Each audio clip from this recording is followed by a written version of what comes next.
Hey Smurf, welcome. I know it's late for you over there. I appreciate it. Hey Eric. You guys are gonna get to see me sweat for however long it takes. Starting the honor mode tonight, so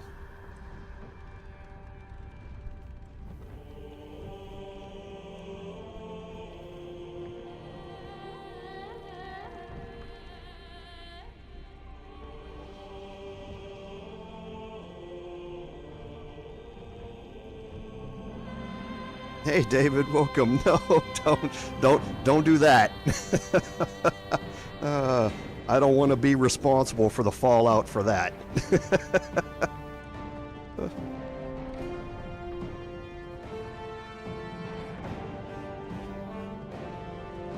It is certainly that time of the year here in the United States, Eric. I certainly feel that.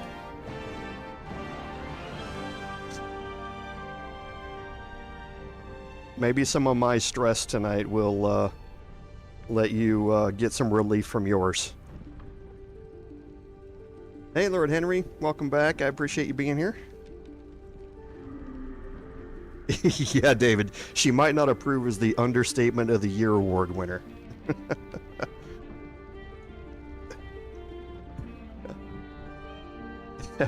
Hey, Smurf. Yeah, did I not? I can't remember what I put in the description for this. Maybe and I didn't look to see what my community post said. I normally try and make that clear that if I post a time, I normally put like GMT minus whatever behind it. I apologize. I very well may have forgotten. I was at work, busy working on a bunch of other things when I put the community post up and that sort of stuff. So I apologize. Yeah, I certainly didn't mean to make you wait that long.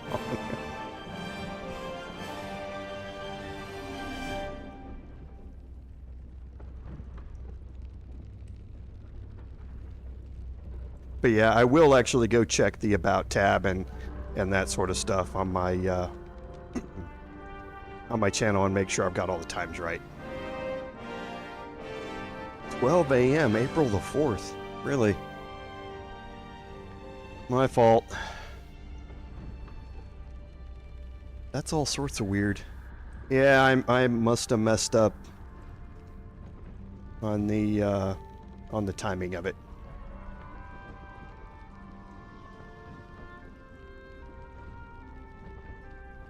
Well, thanks. I appreciate that.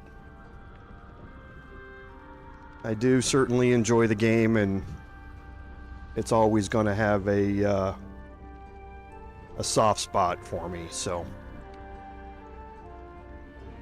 But at some point I realize I am going to have to stop playing it, and this probably is going to be my last Baldur's Gate 3 stream. A new stream to start. So once we finish this one, things will be over, and then the Paladin and Bard live streams are obviously going to finish earlier. And when they do, we'll come up with new games to play, or move this one more than likely to one of those time slots and come up with another game to play for the other time slot.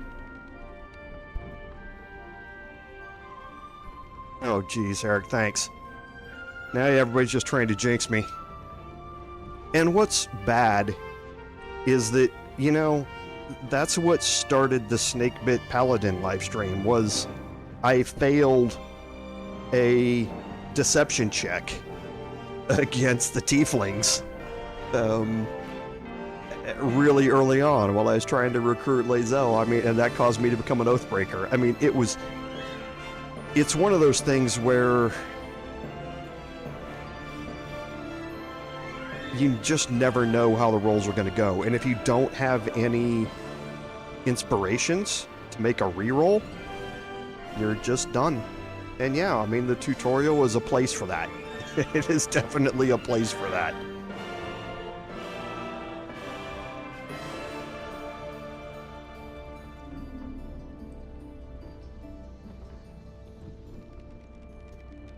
Yeah, the prologue is There are two things. The prologue is very stressful.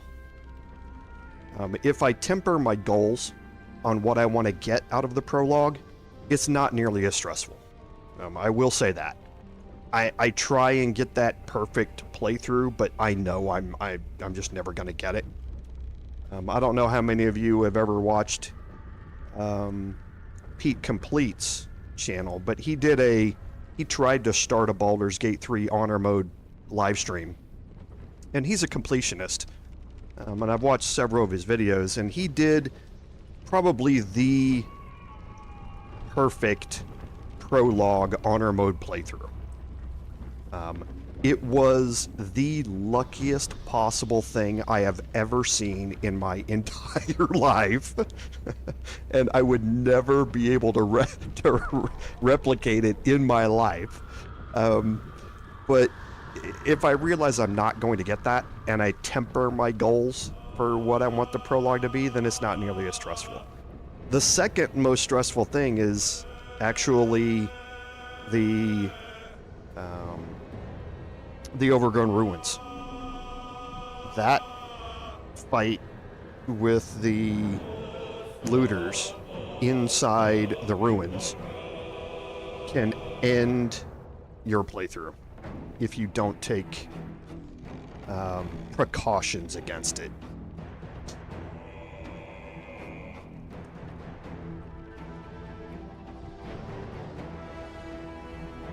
Hoping you don't go with the darkness strategy this time, mix things up. Oh boy.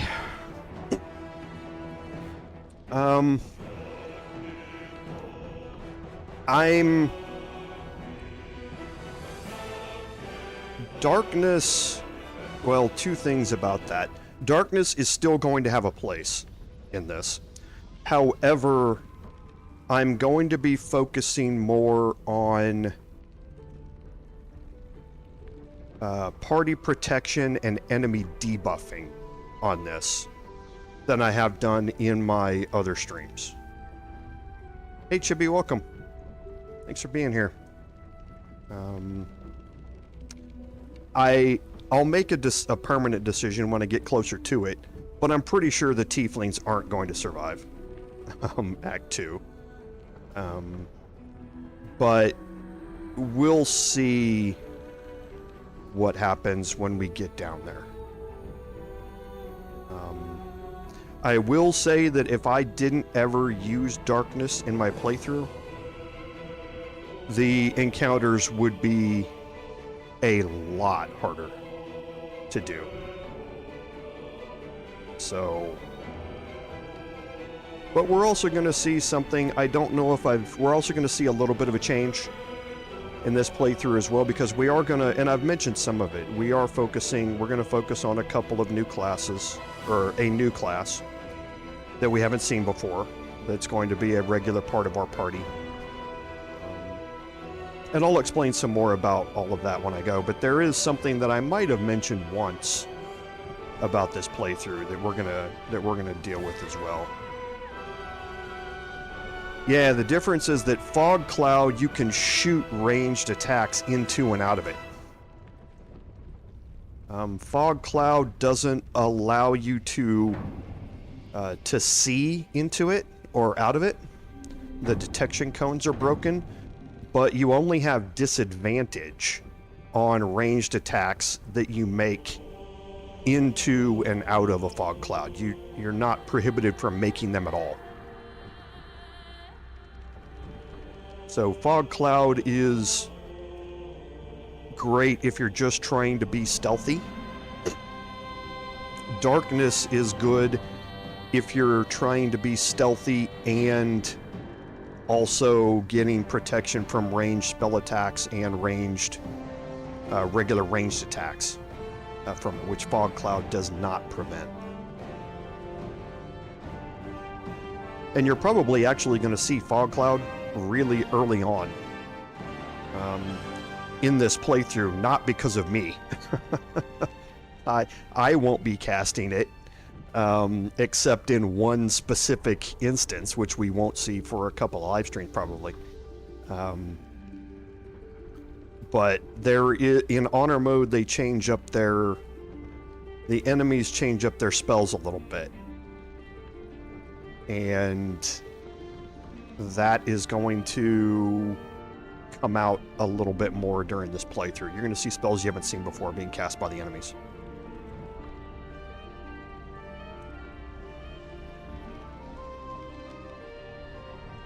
Yeah, Fog Cloud in combat is really...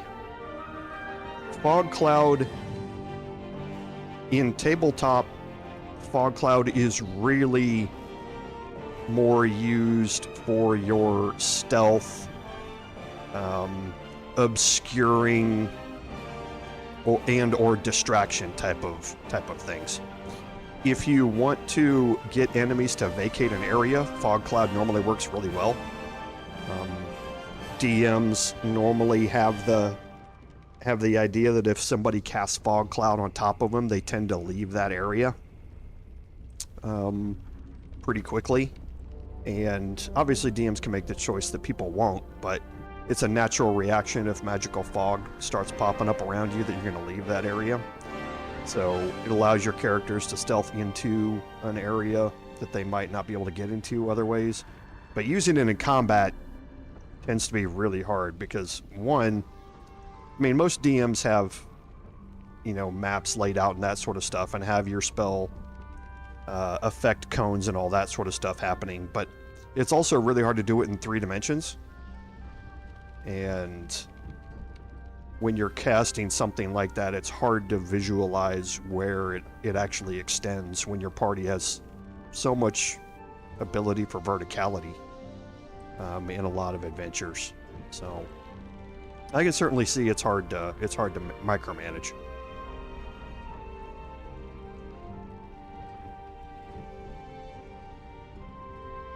I'm excited to play this playthrough, Smurf. I'm nervous, but I'm also excited to play it. Like I say, it's not my first honor mode playthrough, but I have deleted my other one because I can't have 6 playthroughs going at the same time. I just can't. But I did start a new one that plays a little bit ahead of this, so I'm more familiar because honor mode has changed since I started my first one. So things here in Act 1 are a little different than they were when I went through honor mode previously. More enemies have legendary actions than they did previously. So.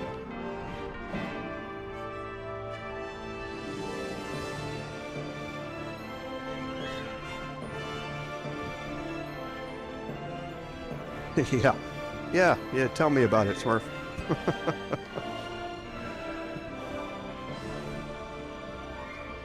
I've got it down to 4 right now, though, so this will be my 5th. Oh, they're going to have some serious fame for that dragon kill.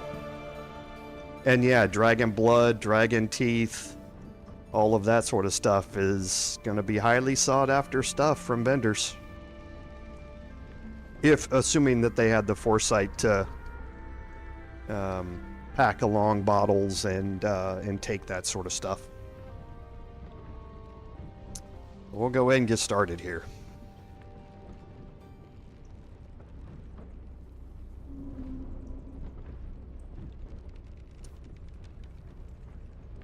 Welcome everyone to today's live stream, episode number 1 of our Baldur's Gate 3 Honor Mode gameplay.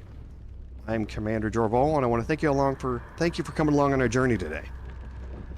So y'all wanted it.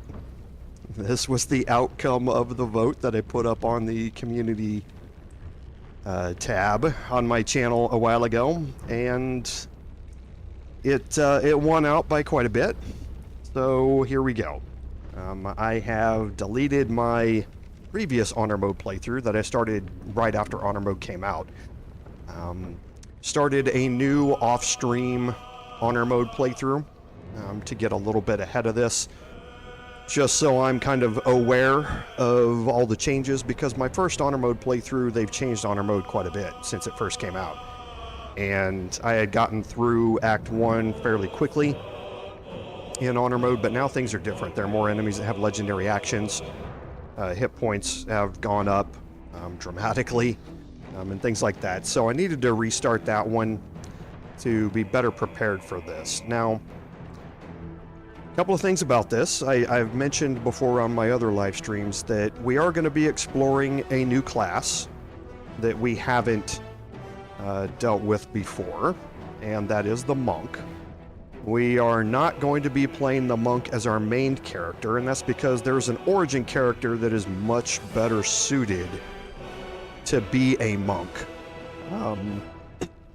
And me playing the monk would take out the opportunity to customize a character as my main that is, I think, is much better suited to how we're going to play. So we're going to be exploring that, but it's going to be a little bit before we see it. The first few levels are really just about leveling up. In honor mode, you pick your fights, and you pick your fights based upon your level, and you can bypass certain fights, come back and do them later when you've leveled up more to help you better deal with those fights, and you're going to see liberal use of that. We're going to be picking our battles here. There are some battles that we can't skip. We don't have a choice if we want to progress through the various acts, but you're going to see us skip more in-depth battles that may be a lot harder at our level, go somewhere else, deal with some other things, level up some more, and then come back and do them when we're more comfortable doing it. Very similar to what a lot of people do with the Githyanki encounter, or the Githyanki patrol fight in the other versions or other difficulty modes of the game. We're also going to see a very liberal use of I'm trying to figure out how to put this, of game mechanics.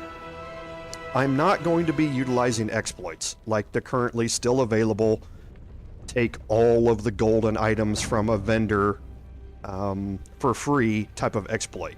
I am, however, going to use game mechanics that are in the game that were specifically programmed that way.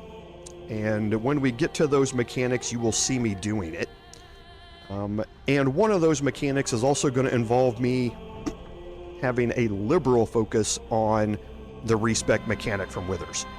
Withers is going to be extraordinarily important in this playthrough, and we are going to make a beeline to unlocking Withers in our camp as soon as we can. One, to be able to get access to that respec mechanic, and two, to be able to get access to hirelings that may give us access to classes that we don't have access to at the start of the game. So you're going to see a lot of that as we go through this playthrough. This party is not going to be set in stone for any particular boss encounter. We are going to formulate a party that works best for each individual boss encounter, and we will either respec before we go into it, swap people in and out of our party because of it, and that sort of stuff if we need to make sure that we have spells available to our spellcasters that we didn't select during a previous respec and that sort of stuff. We're going to be making liberal usage of those things. There are also a few programming choices that the game has made that we are also going to take advantage of. They were unintended programming consequences or unintended flow or scripting mechanics that we're going to do in different ways to be able to slightly adjust things that the game would try and force you to do when you make a choice.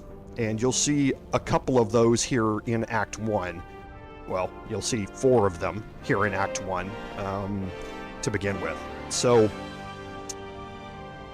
you're going to be a little bit surprised. My normal tabletop I'm not going to abuse what I think are non-intended things in tabletop is not going to apply here nearly as much. If it's programmed in the game and I don't deem it a flat-out exploit that Larian has tried to fix and hasn't been able to, I'm going to utilize it, and you're going to see some of that here. So I think that gives us a good start on what we're going to be dealing with here. Yeah, Smurf, I know, I apologize. I'm going to be coughing again for a while, or clearing my throat quite a bit, so I'll try not to do it in your ears, though. So we're going to go ahead and click New Game here, and we're going to get started, and we're obviously going to go to Honor Mode. I quickly discussed it previously. You cannot make an Honor Mode exact playthrough on Custom Mode.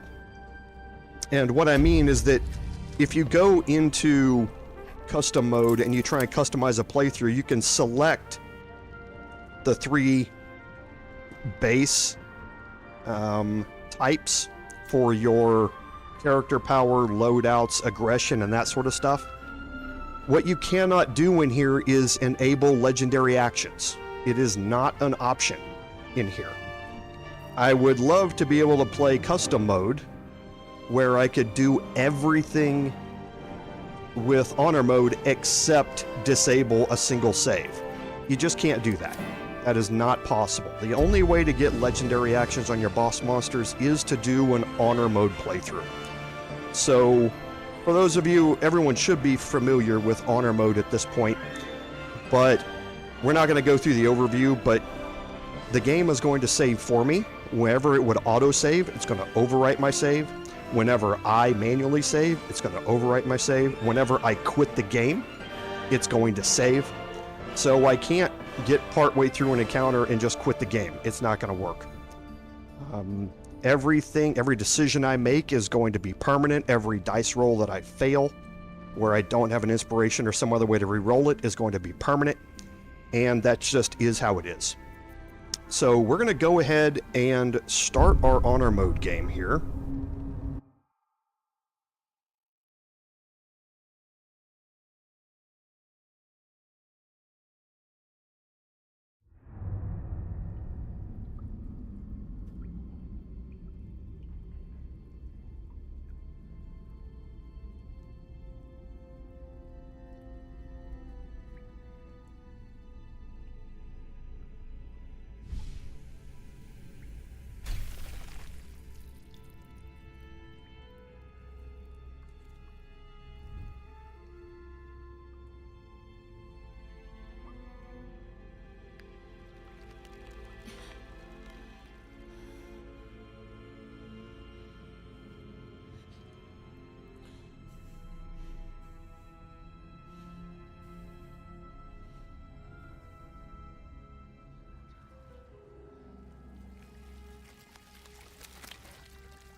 For those of you who haven't seen that that cutscene in a while, it never fails to impress.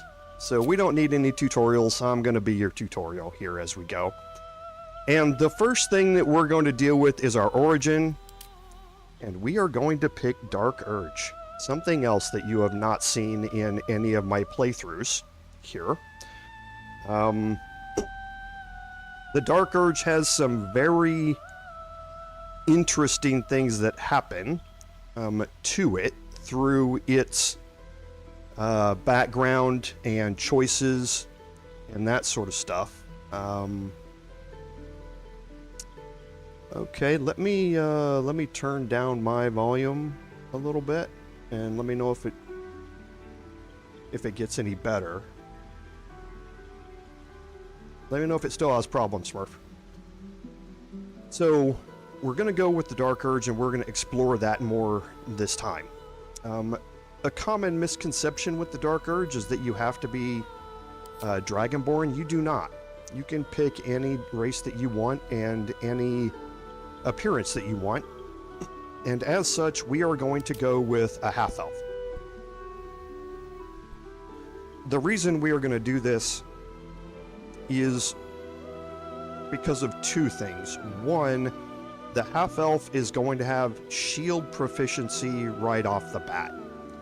And the way we're going to be building out this character, we're going to need that later on without trying to spend a feat on it later on. Okay, so we're going to go with half-elf. The sub-race here, we're going to go with wood half-elf, and that's simply because we gain an extra 1.5 meters of movement speed.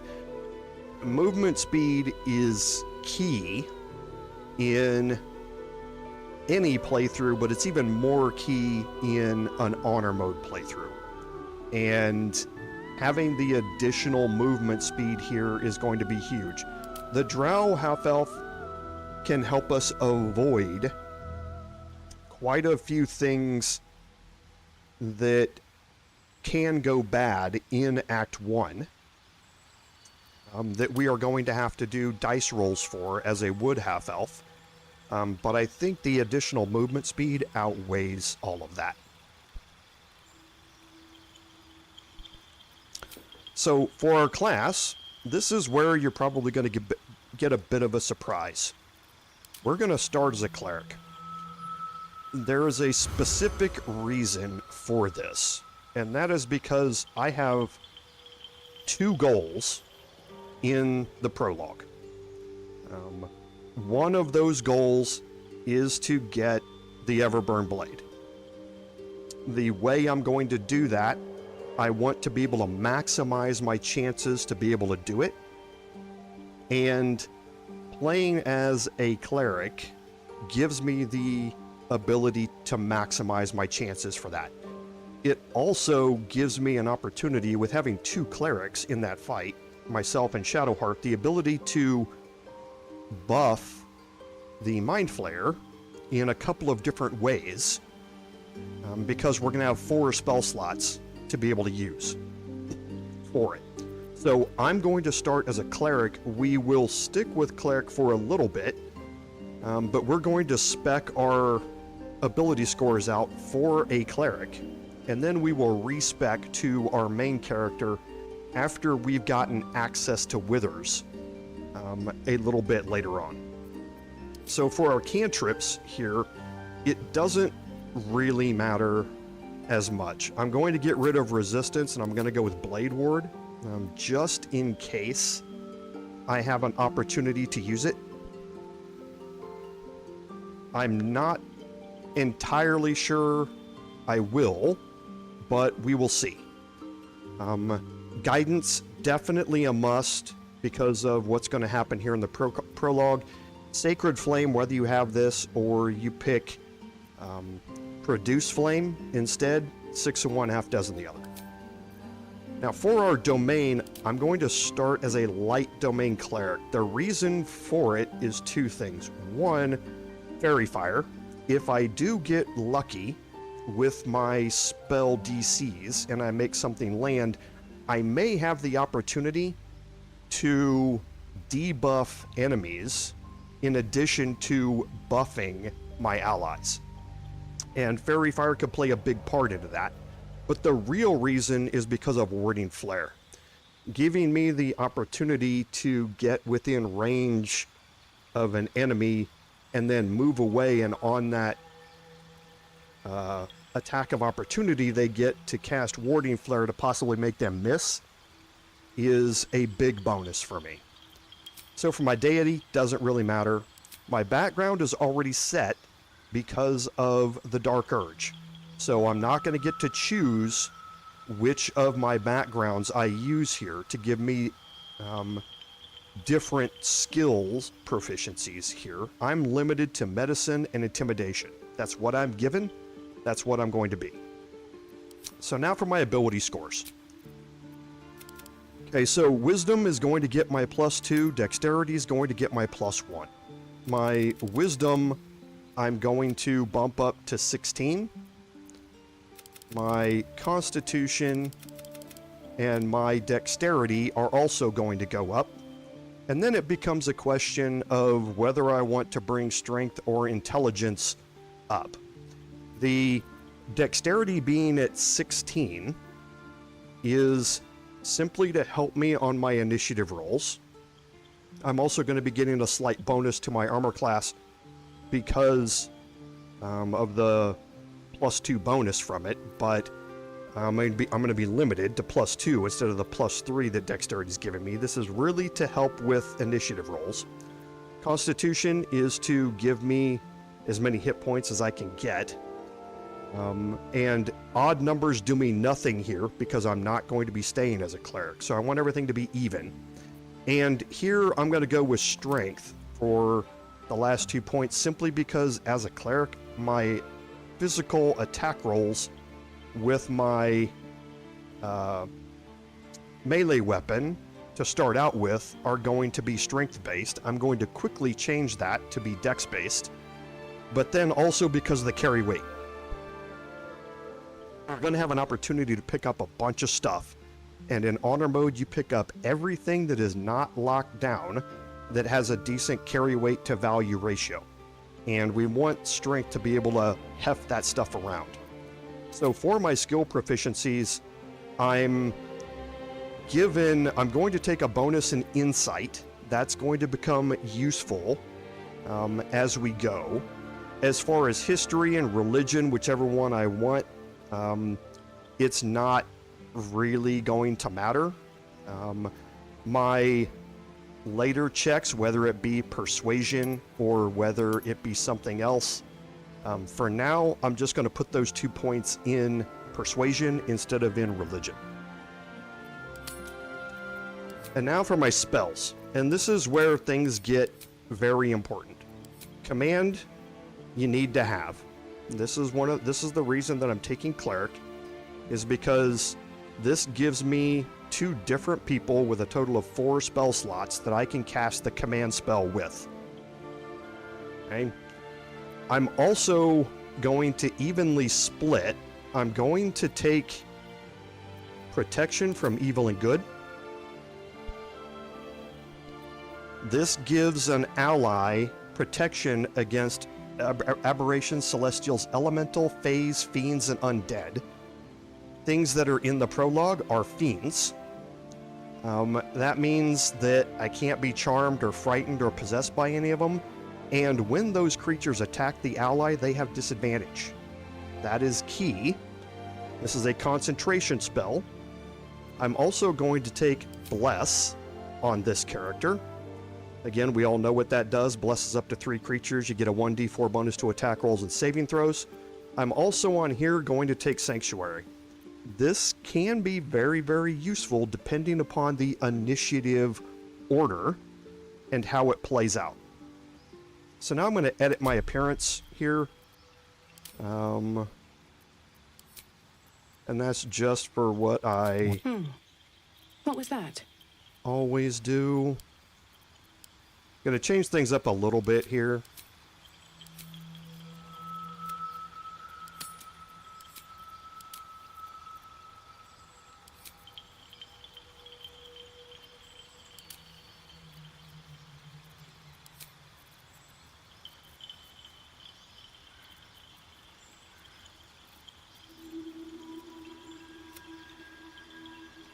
Oh, that's the highlights.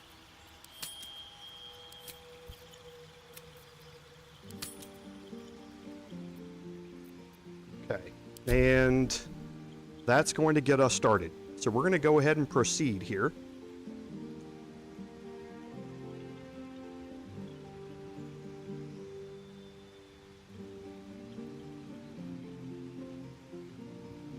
Yeah, the medicine check and the investigation check on that we're going to deal with dexterity instead.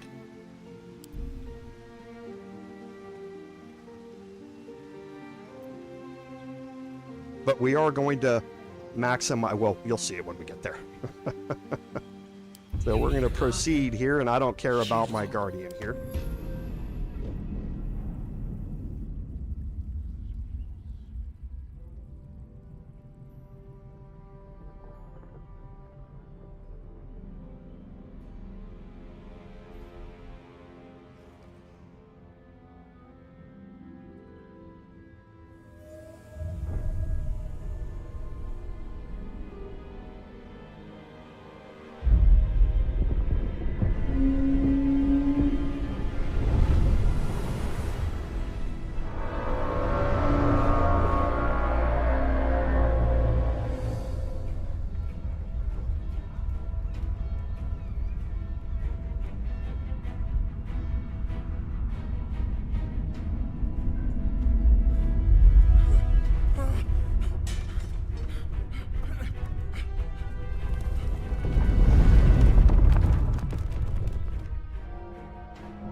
blood in your head thrums and pounds. That pounding blood obscures who you are. An overwhelming loss of memory. How you ended up amidst these hellish flames is just as hidden. You have nothing in your skull, besides your name and a headache. But you are in danger. The dark urge. Whatever that is you. You will claw back the truth. But first you have to claw your way out of here. Okay, as always, what a cutscene. Just absolutely amazing. So, it's been a while since we've been here, everyone. And we got our first journal update to escape the Nautiloid. That is certainly where we are right now. And we're going to immediately turn around and head up this back way. Don't waste a step. On our map.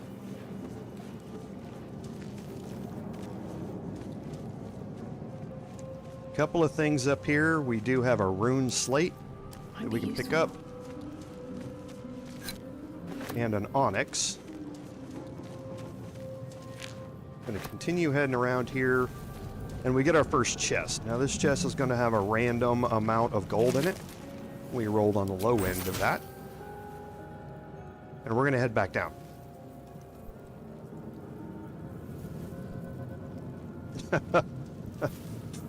Well, that would be why they're X's, Smurf. And again, since we've had other playthroughs here, we're not going to go through and show every little bit of things in here. So I'm going to skip dealing with the nursery. We know what happens there. We have a Mindflayer over here, which is going to have a random gem. Dead.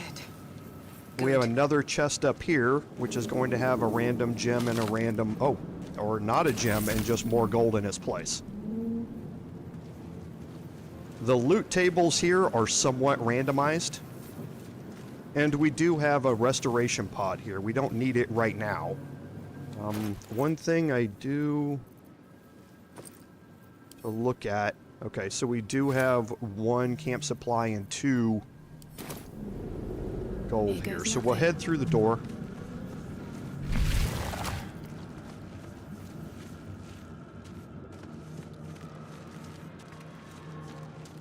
We have a goblin here. An uplifted record. And again, we're not going to be reading all of these things. We're going to be reading things that we have to progress quests and that sort of stuff. But we've already had plenty of opportunities to go through the prologue, so we're not going to be spending a whole lot of time reading a bunch of things. But we are going to pick everything up to go off and sell it later. Now, up here, we have Murnath. We're not going to deal with Murnath yet. We're going to come back to him later.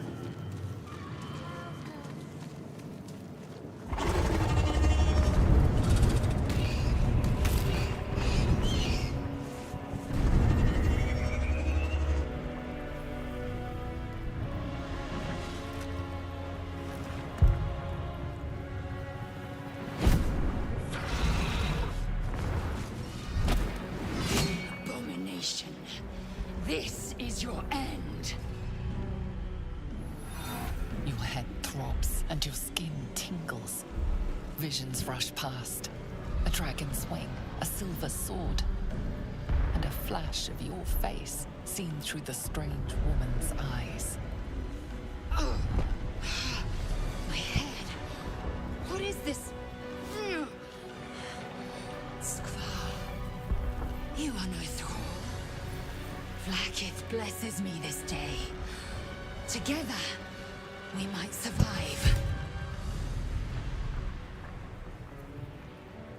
We carry Mindflayer parasites. Unless we escape, unless we are cleansed, our bodies and minds will be tainted and twisted. Within days, we will be Gale, Mindflayers. We can do nothing until we escape. That must be our priority. First, we exterminate the imps. Then we find the Helm and take control of the ship. We will address the matter of a cure for this infection once we reach the material plane.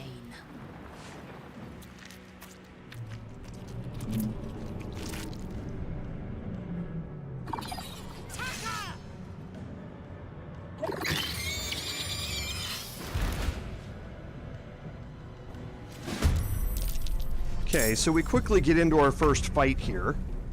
I'm not worried about this fight. That's why I'm not dealing with us yet. But you certainly can bring us along with you at this point if you would like. Like I say, I'm just not really concerned about that. So we're just going to go ahead and get this over with. Have Lae'zel jump out. I'm definitely going to go get close to this one to cause any disadvantage for any ranged attacks it wants to do. Catch my breath. And then I'm going to go up to this end here. It's very rare that you're going to actually kill it. I will ascend.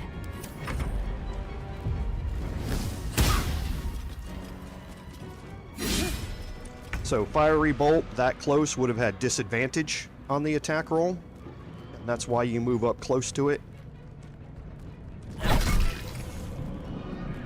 Okay. Didn't expect to roll a 1 there. Time to strike. It's starting off already, chat.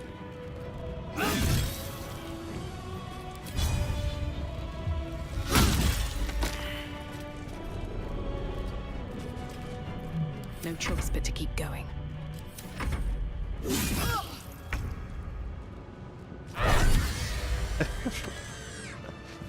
I roll a 1 and then I roll a crit immediately afterward. Now, to the Helm. So finish that one off, and now I can do some looting here. We get a scimitar. Light crossbow.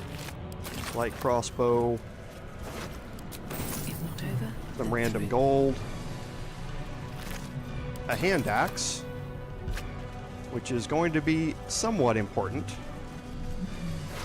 A dead thrall with gold here. Another imp. Now, the eagle-eyed among you will know that we have not searched this Mindflayer.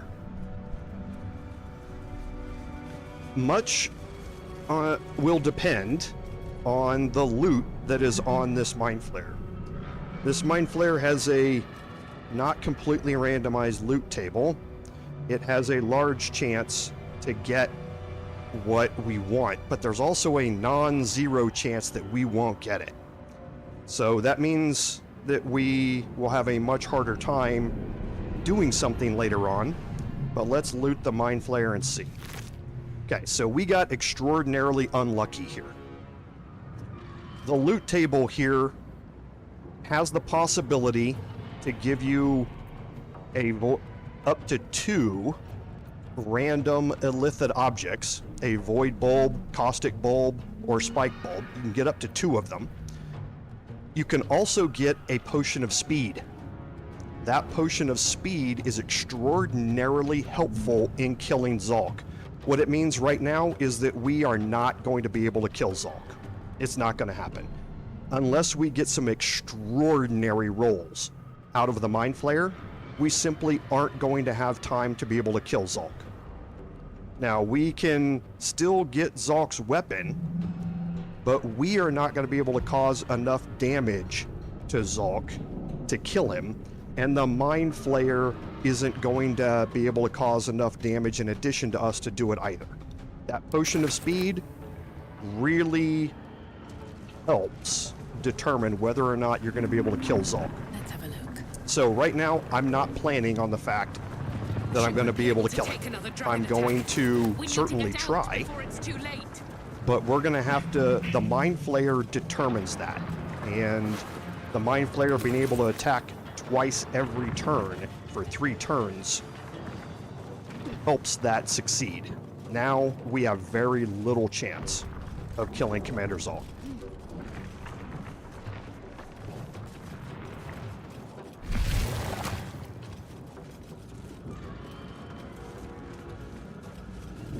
Okay, so here in the room you can go through the process of trying to read the sigils if you want. I don't need to. We are going to pick up the Nautiloid tank. And we're going to talk to Shadowheart here. You! Get me out of this damn thing! We have no time for stragglers.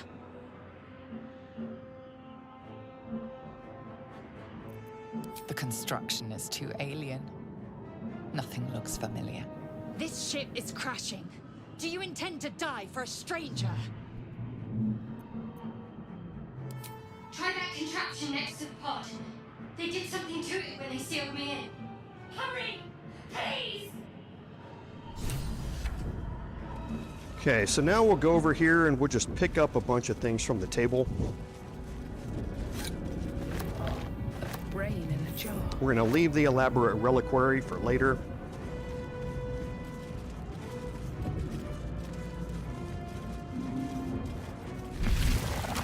Now we're going to come into this room, and there's an intellect devourer in this room.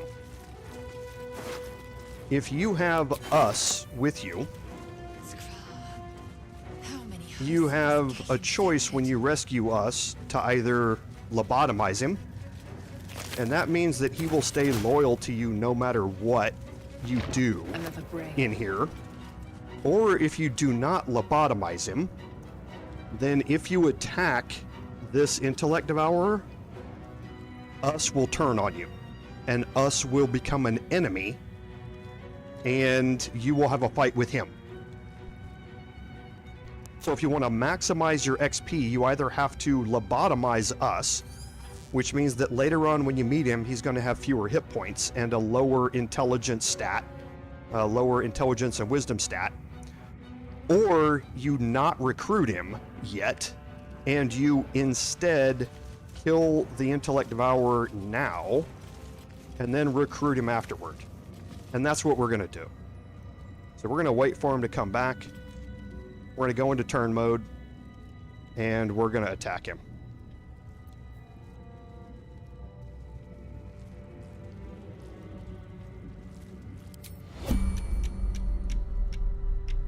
Okay, now for Lae'zel, we'll start this off.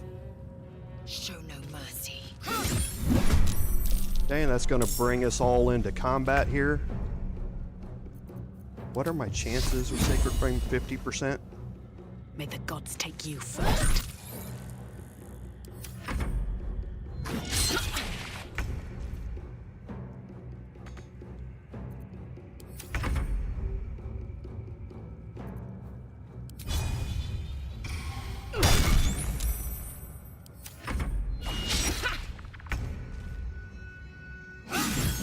Okay, it's only 10 XP. You will be surprised how far 10 XP goes in the continuation of this. What's hiding here? Okay, so now looting the dead thrall gets us the Eldritch Rune, which we're going to need But for what? to control the pod. Now, one of the things that you can also loot from that first Mindflayer is the possibility of a caustic pod. There used to be, back in the day, you could turn her into a Mindflayer by clicking this button, and the Mindflayer tentacles would clip outside of the pod. You'd be able to see them. They'd kind of extend out from the pod. You could throw a caustic bulb on the pod and just sit there and wait for 20 minutes, and the caustic bulb constantly causing damage to the Mindflayer would eventually kill it, and you'd get a set of additional XP for killing the Mindflayer. They fixed that quite a while ago. It was not in any patch notes, but they did fix it. Now, the Mindflayer in here does not clip Better not be cursed. outside of the pod.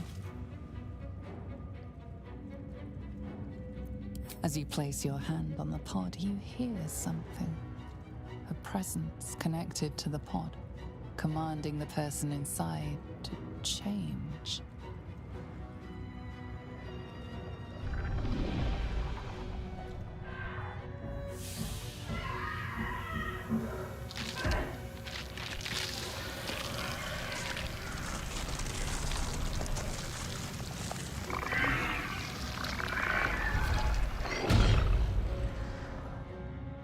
Conchar, changed at the pull of a lever. How?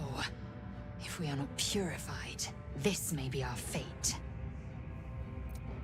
Okay, and now you can see inside here that there is a Mindflayer. You can even move your mouse over certain portions and see that it's a level 8 Ceramorph with 92 hit points. However, if you highlight the character model by pressing the grave key on your keyboard, if you're on PC, you can see that they fixed it. It used to be that his tentacles would be clipping outside of here, and his arm would be clipping outside, so he could be damaged by the caustic bolt. That is no longer the case. So if you get one, don't bother wasting it trying to kill that Mindflayer, because you can't do it. Okay, so we're going to go over to the elaborate reliquary.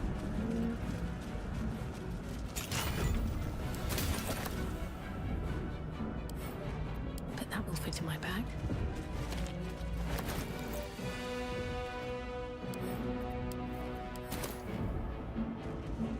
And now we're going to deal with Shadowheart here. The console appears dormant. The console hums to life. But what is its purpose? Will it free the captive or transform her like that other unfortunate? I could make an Arcana check if I would like, but it's not going to matter. Suddenly, you feel a hideous squirming in your head. A parasite. Then discomfort fades, and another sensation washes over you. Connection. Authority. Hey, we have the first skill check that we're going to go through on this playthrough. It's a DC of 2, and we have a +3 on our wisdom score. However, there's still a 5% chance that we can fail this, because a nat 1 still fails skill checks in this game for some stupid reason. Oh, jeez.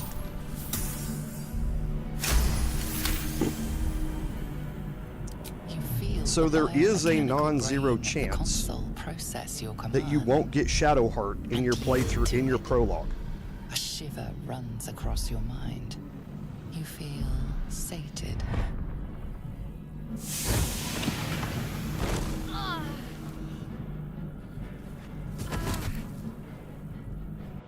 And that's the other reason that I chose Cleric. Because, like I say, there is a chance that you will not be able to free Shadowheart. And what that means is that you will not encounter Shadowheart until you land on the beach. And that means you're not going to have her or any of her spells available to you through the rest of the prologue.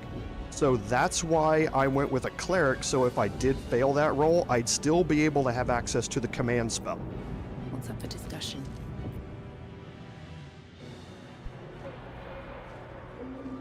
I thought that damn thing was going to be my coffin. Thank you. Your mind lurches into her thoughts.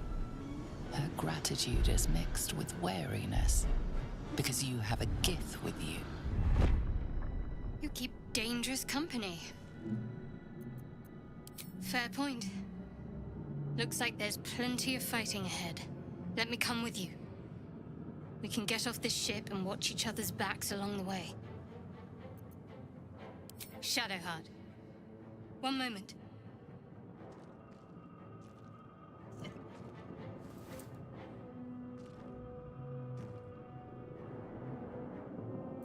It's nothing. Trust me. Enough of this chatter. We need to get to the Helm. Now. She's right. Lead on. Okay, so now that I have all of our equipable player characters, I'm going to go through my inventory real quick.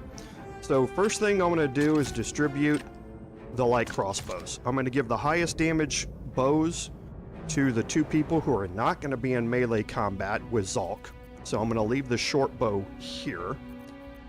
I am also going to change out my mace, which is strength based. You can see right now I'm doing 1 to 6 with a scimitar. Now I'm doing 4 to 9. Now with a scimitar, I'm not proficient with it, but in the game it doesn't matter. All non-proficiency gives me is that I can't use lacerate or flourish with this weapon. Okay, but I can still do the damage. My 2-hit is still much better because it's using dex. So my 2-hit and my damage is much better by changing that out. With Shadowheart and Lae'zel, it's better for strength. So they're going to keep the weapons that they have. However, I'm going to swap the longsword over to Shadowheart. Right now her mace is doing 1d6. A one-handed wield of the longsword does 1d8. So I can up her damage. I'm going to lower Lae'zel's damage from 1d10 to 1d6. However, that is quickly going to change once I get the Everburn blade. So at that point, she's going to swap this out for her two-handed weapon, and that means that this now gives Shadowheart the highest damage potential after that happens. All right, so I am going to split the 2 health potions here and even those out. As far as the hand axes go, I'm going to leave 1 on Lae'zel for now, but it doesn't really matter where I put those things, and you'll see why here in a little bit. So now we can go back and pick up us.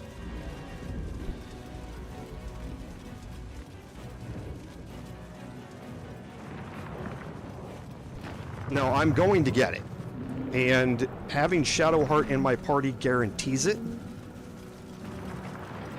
Well, nothing's a guarantee, but I know what the percent chances are. It's going to be 55% chance every cast of command drop. And now I'm going to have 4 casts of command drop because Shadowheart's going to get it as well. Okay, so her spell setup is going to be fairly similar with one exception. I'm going to drop Cure Wounds on her. I'm also going to give her Shield of Faith and Bless. Yeah, Shield of Faith and Bless.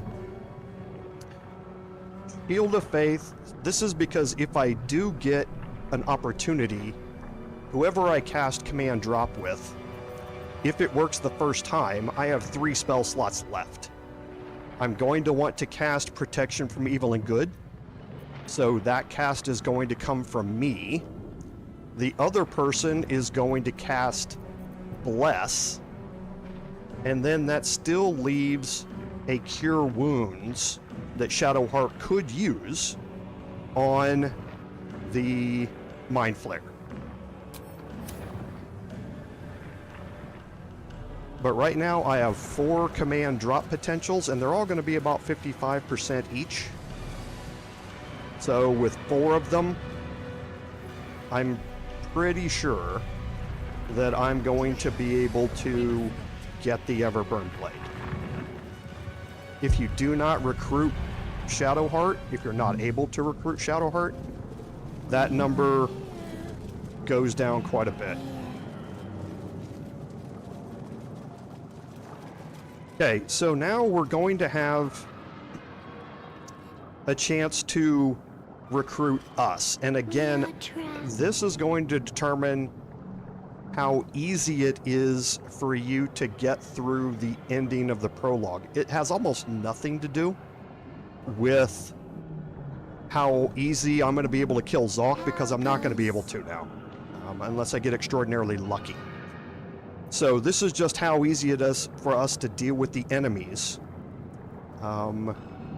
here on the bridge. So with that in mind, I'm going to cast Guidance on myself.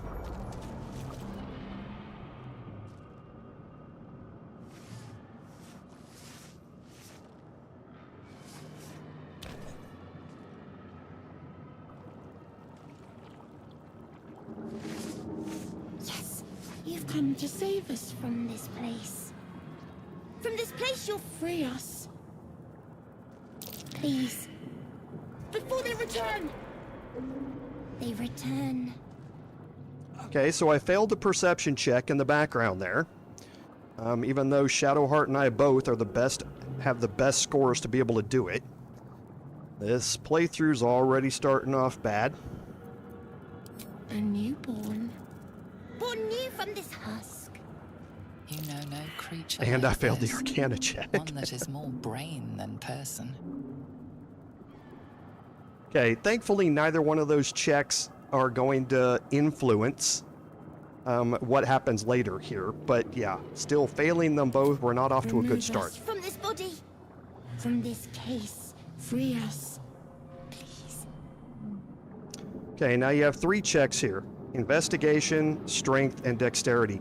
The investigation is going to open up a medicine check for me to try. So we can certainly try an investigation check.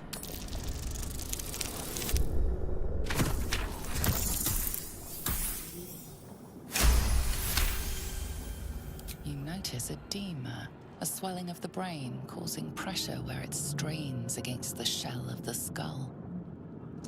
And this opens up the medicine check, which now I have medicine proficiency because of the Dark Urge. Medicine is a wisdom skill, and now I'm going to have advantage on this, which makes it more important. If we'd have gone with dexterity instead, if we had failed that check, I would still have a +3 and a 1d4, and it's a 10 DC for all of these. So whether or not I picked that or got that additional +1 is just an additional 5% chance on the check at the start. So it's not really enough for me to change my ability scores just for this particular one. But now that medicine's open, still a DC 10, but I have advantage.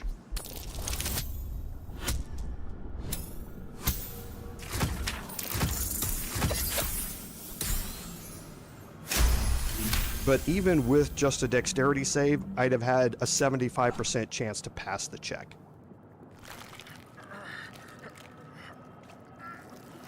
The brain lifts from the skull, but you notice an opportunity. You could cripple the strange creature, making it more subservient should it prove a threat. Your fingers twitch with the desire to rip its tender, moist meat to shreds. Okay, now in early access, you really had to do this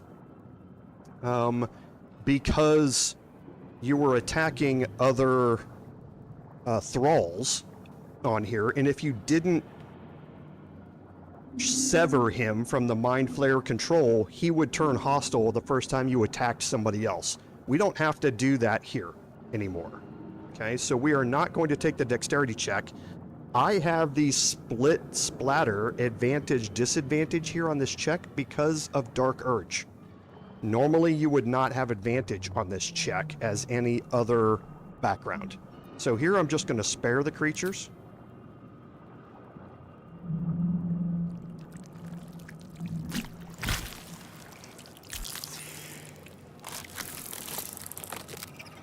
We are free. Our freedom is ours, friend. The creature pauses, listening. Something behind your eyes seizes in recognition.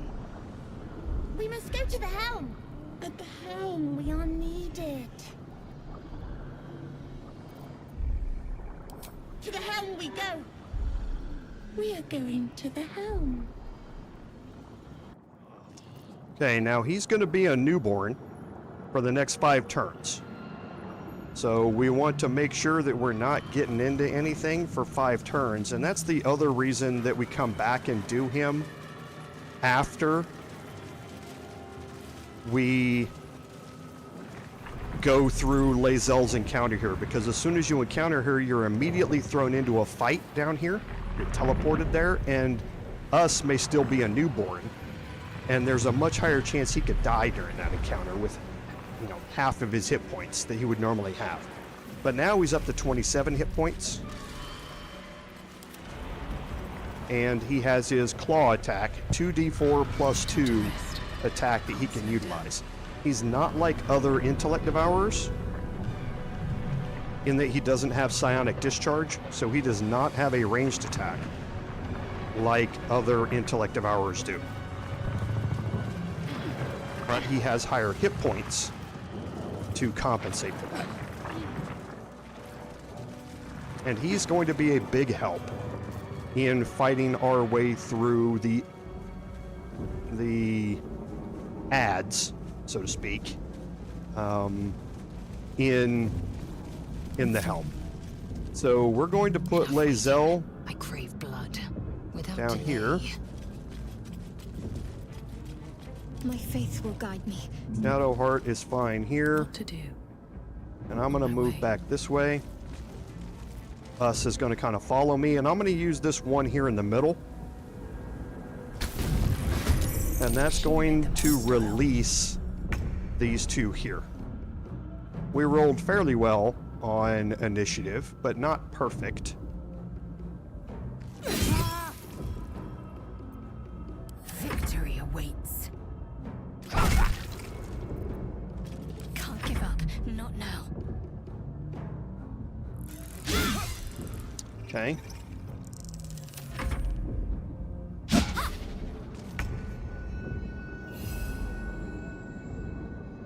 We're going to move around. We're going to move over here because this cultist is going next.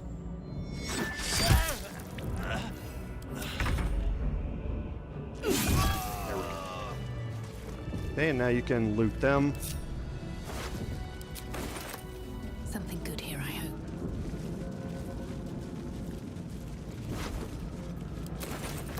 Another step. Okay, and now before we go in, I can use a restoration pod. It's not going to matter whether I use this one or whether I use the one that's farther in here.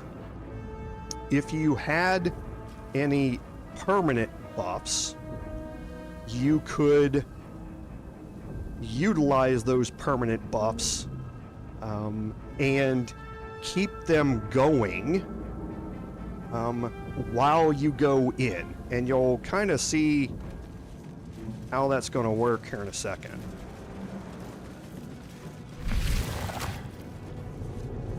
I do actually want to check something first, though.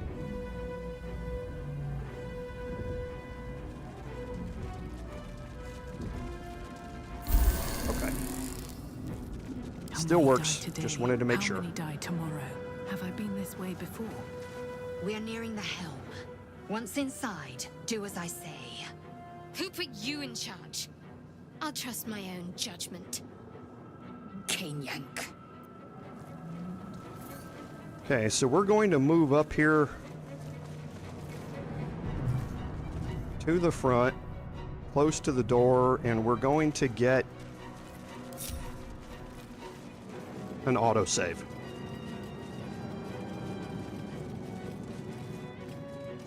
Okay, now we're going to do a couple of things here. So first, I'm going to move back here with us. And I'm going to enter turn-based mode. Nothing hurts anymore. Okay, I am going to cast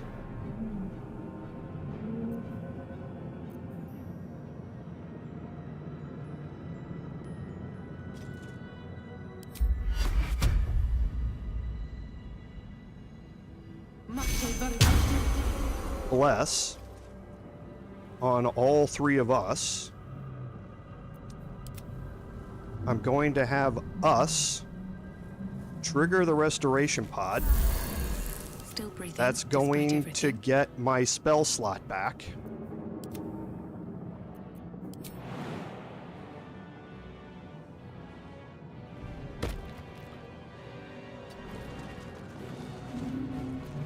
I've got a And long now I'm road going ahead. to trigger the door.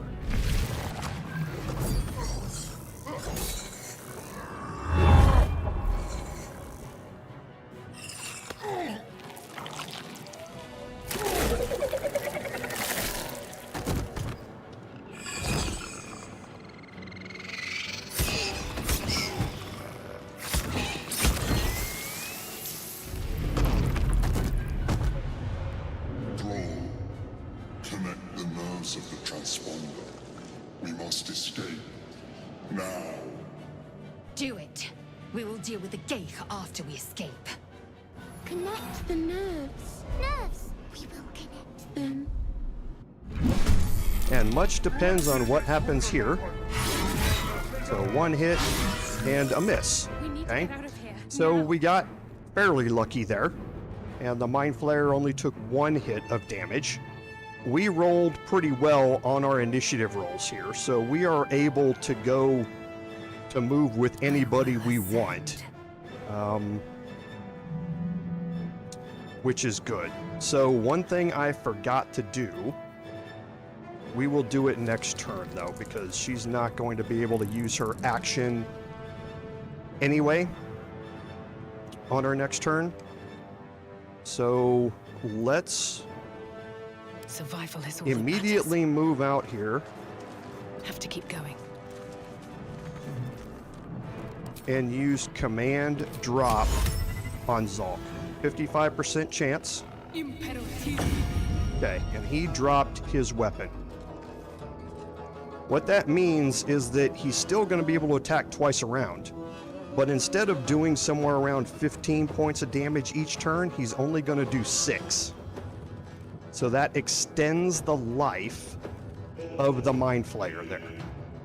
What that also means is that we have 3 spell slots now that we don't have to spend trying to get him to drop his weapon. And as such, I'm going to get us here into this fight and try and take out the imp. Perfect. And now I'm going to move us out here as well. Victory awaits. Now for Shadowheart, I'm going to move her Onward. down this way. And because we have a free spell slot here, I am going to cast, because right now, remember, we are still under Bless right now. So I'm going to cast Bless, or I mean, oh yeah, I was going to do Bless with her, but I can't. Its target's going to be too far. Can I cast Shield of Faith? I can. So I can up his armor class by 2. As long as I hold that concentration. Okay, so she's locked in to not being able to cast Bless or anything else like that now on her turn. Now, Shield of Faith is a bonus action, so I still have my action here. And I missed a 70%er. Nothing important is ever easy.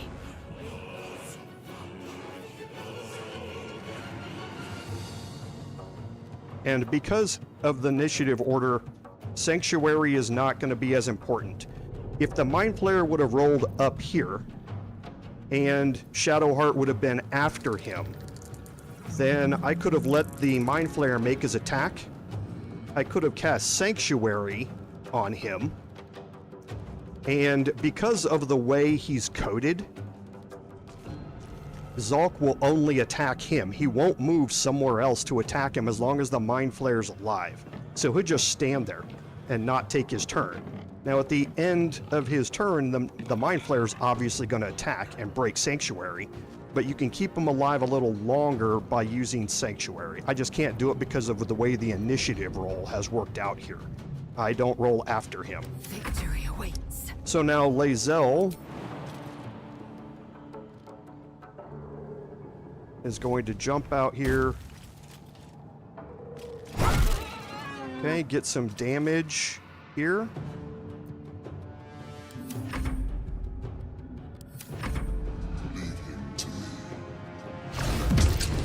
Okay, so we saved on the stun. That's not good.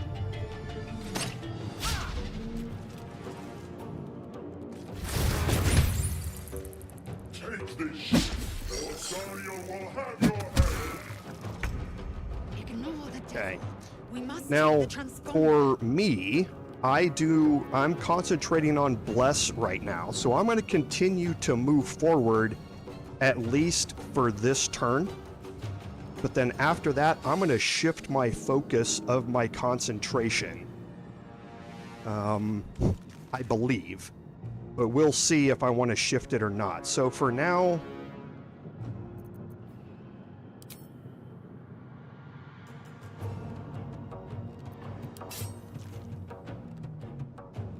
if I can kill him... Jeez.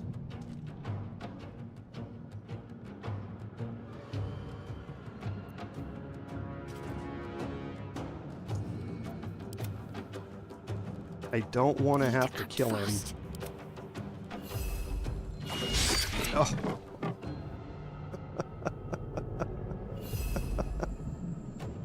Oh, here we go, chat. Here we go.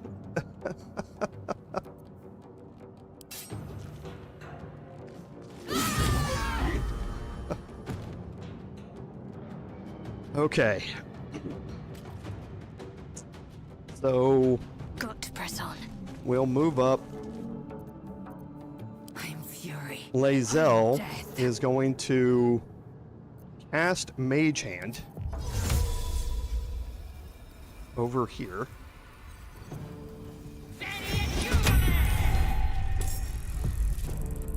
And now she's going to move up.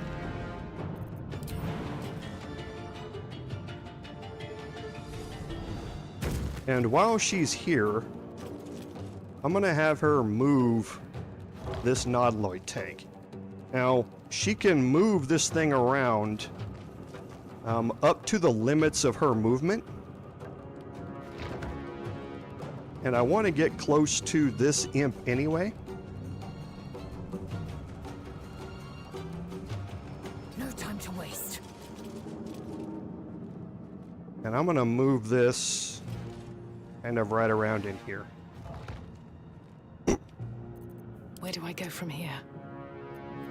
For myself, I'm going to jump out here wherever the path is not interrupted. Stairs in the prologue cause a bit of an issue. Going to move up, and I'm going to drop the Nautiloid tank here.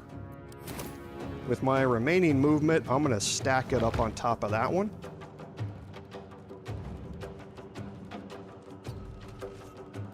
Swift and lethal.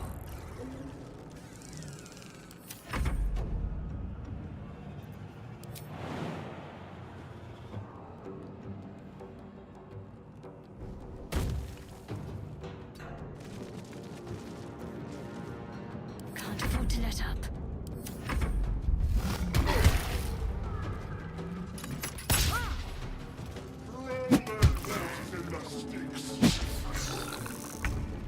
Okay. So remember, he's got Shield of Faith, which means that his armor class is upped by 2, which makes it 10% harder for Zhalk to hit him. Okay, so from here, we're going to take us.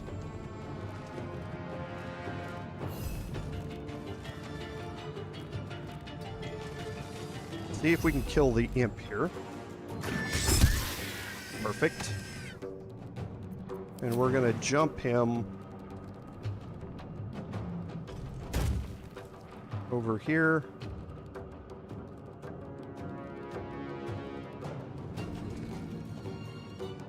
Nothing will stand in my way. Now for Lae'zel, we're going to move in here and we're going to pick up the Everburn blade.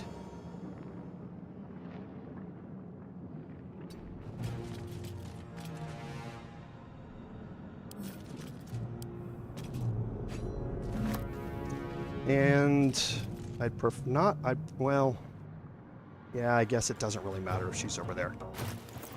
So now she still has her action, but equipping the Everburn blade is going to use her action. Okay. But now she has it, and I'm going to try and pommel strike Zhalk.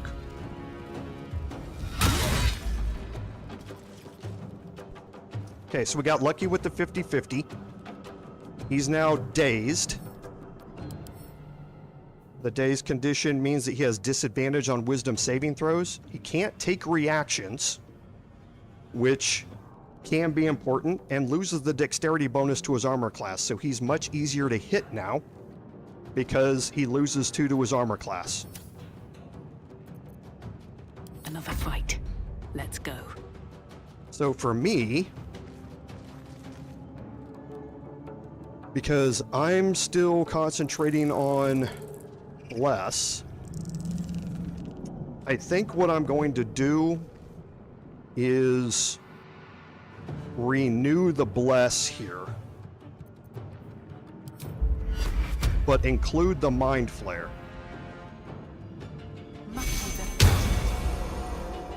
That removes bless on me and Shadowheart, but Shadowheart and I are not going to be the ones who are focusing on dealing damage here. So I'm going to loot as much stuff as I can on my way out of here. Okay, I'm not going to move up just yet. What should I do?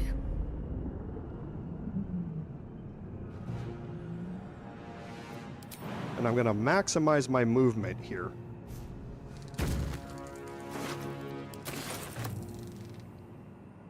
On I go.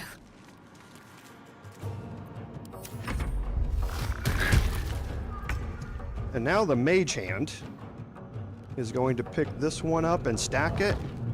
Once you have 2 items that are stacked or they are on top of each other, they are connected.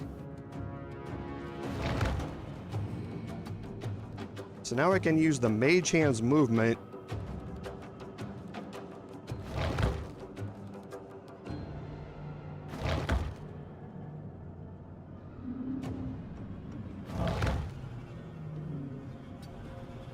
Now, placement of this one is a little bit more key because Lae'zel has a flaming sword.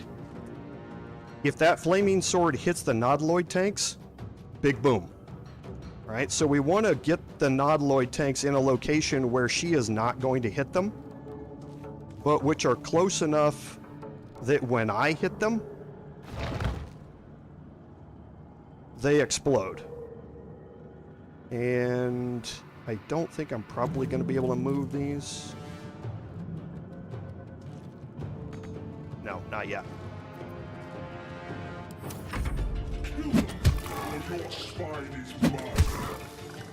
If this ship hits the Okay, ground, so now we're I'm going to dead. start focusing on... Now remember, Zhalk is still dazed here. So what I'm going to do with us is try and get in a single attack with us here. Oh, and he rolled a crit. What do you know? And now since Zhalk is dazed, he can't take any reactions, remember? So I'm going to move us down here. And I'm going to trigger the next group to come in. Still on my But I want feet. them to focus on us and not the 2 people who are trying to maintain concentration on a spell to help the Mindflayer out. Right? So now I'm going to move over here.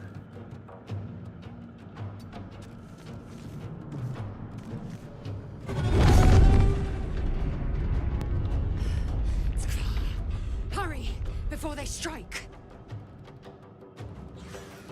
Okay, I'm going to loot the imp for a hand axe, and I am going to drop this hand axe right here. I'm going to drop this other hand axe right beside it. Time to strike.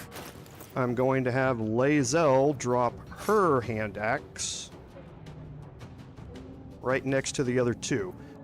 Dropping items and swapping items between your inventories does not cost you an action or a bonus action. Throwing an item costs you an action, but just splitting things and moving things around in your inventory doesn't cost you anything. So I won't give here, now that us is involved, I'm gonna move. Oh yeah, us. His turn.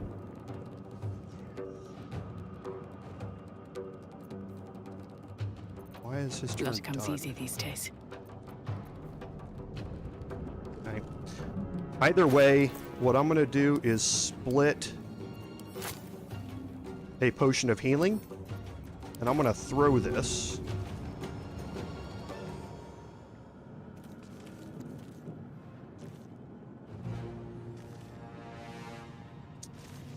Okay, might not be able to make an easy throw.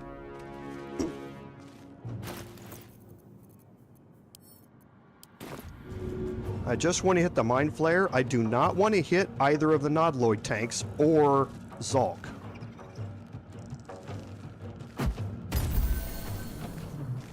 Okay.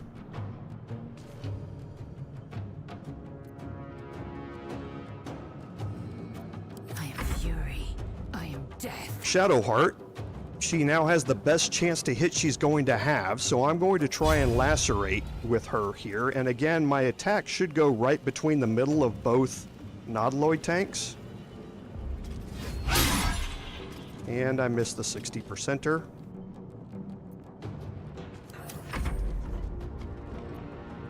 I'm ready.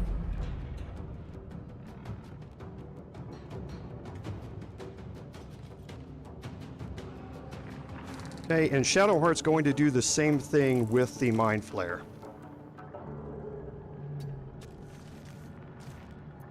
But she's also going to change her spell selection on the next turn.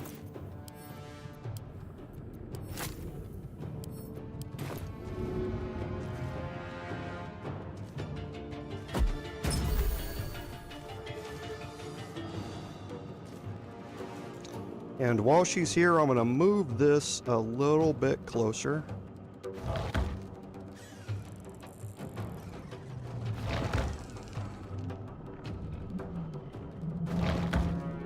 That should be good. Sorry about that.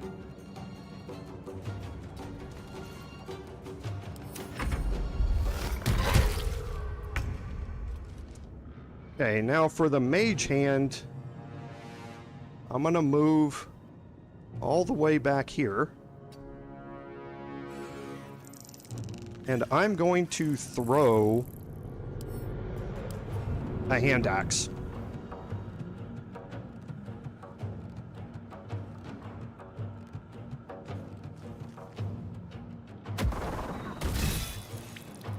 Okay, mage hands can throw objects.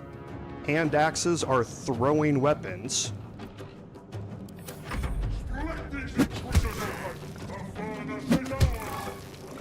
Okay, and there are the reinforcements.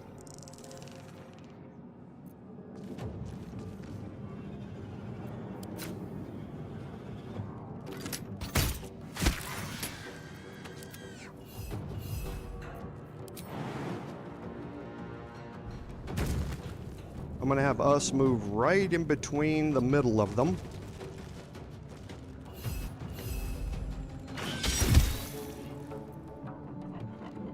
Sometimes the only way out is through. And for me, I'm going to start moving back. And I'm going to loot on the way.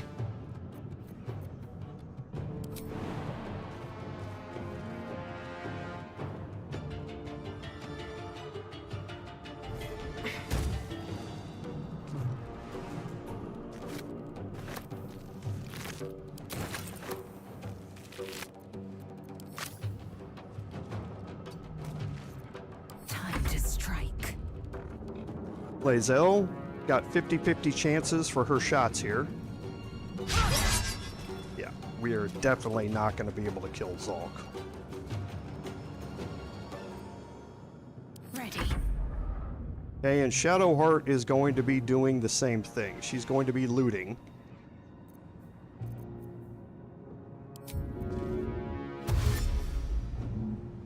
Worth grabbing. As she goes back here.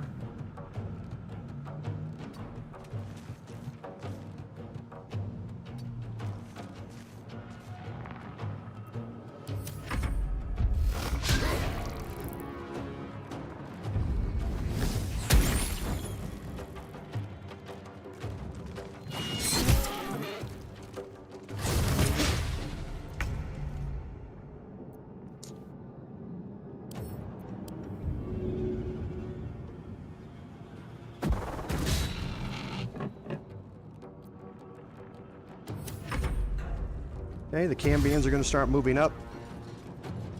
They're both going to dash this time. Come a little closer.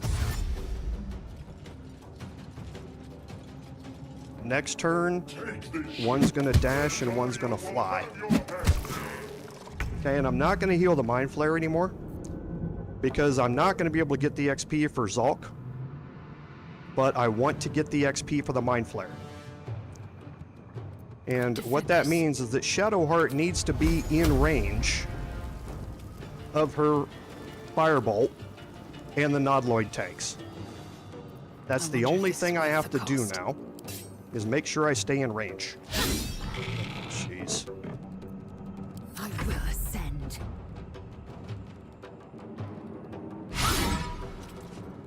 Okay. So next turn, Lae'zel is going to disengage and move away because she hasn't hit a single time. So we've gotten really, really bad rolls here on this.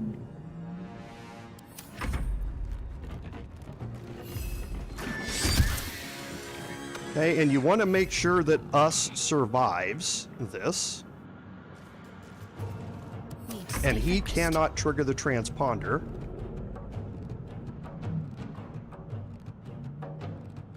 I would prefer...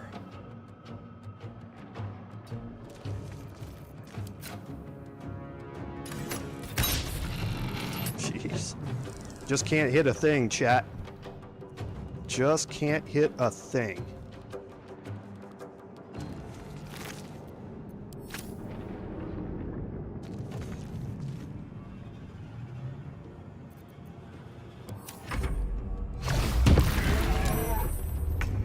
Oh, he managed to kill the Hellsboar for me. That's the first time I've ever seen that happen. Even though we didn't do a single bit of damage to Zhalk, he managed to kill the Hellsboar for me. So the hand axe is, he's got nobody left to go after. So the hand axe is just going to continue throwing stuff at Zhalk. The hand axe has... The Mage Hand has done more damage than Lae'zel has. And I've got to be able to right-click on this thing. Which is a problem.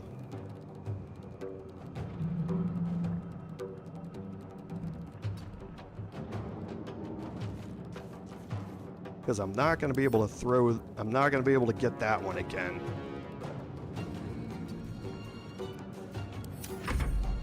Here comes a fly. And there's going to be a firebolt.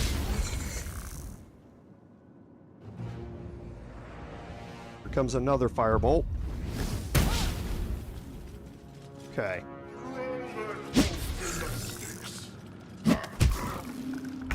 And now it's time for Lae'zel to get out of there. Now, disengage is an action. So I'm not going to be able to attack here.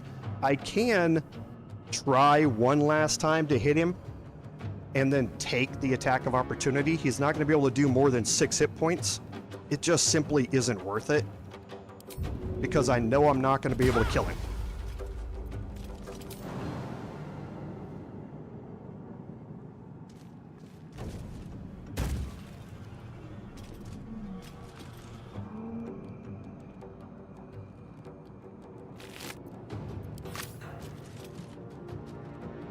Taking position.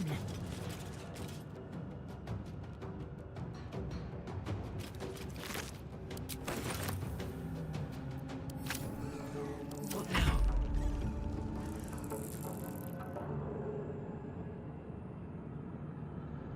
What's in here?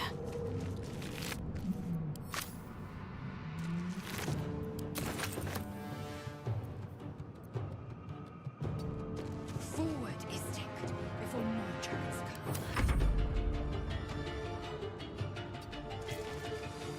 What's the plan? Okay, now Shadowheart, again, remember, needs to stay in range. So she's still fine here. She can actually move back a tad more. And still get it. Okay. So now we're just going to prep for what's going to happen here. Now, I might actually not get any kills here. The Mindflayer still has a lot of hit points. And the Cambions very well may decide to skip attacking the Mindflayer and come after me instead. And if they do, I'm not going to be able to take enough hit points off the Mindflayer to be able to kill him with the explosion. But we'll kind of see how things play out here as we go. 30% chance there. 25. I believe this is 40. Yep.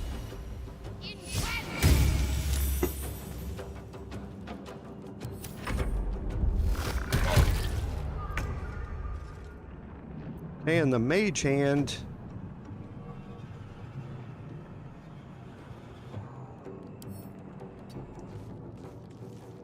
I just can't reach it. I can't see it. I don't think I can... Yeah, I can't right-click on it like that to see it. So that's kind of a bummer.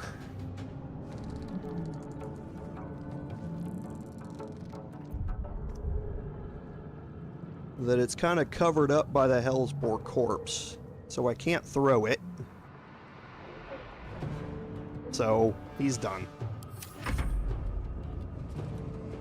So he's going after the Mindflayer, which is good. I want them to lower his hit points. He's coming after me. Okay, so he went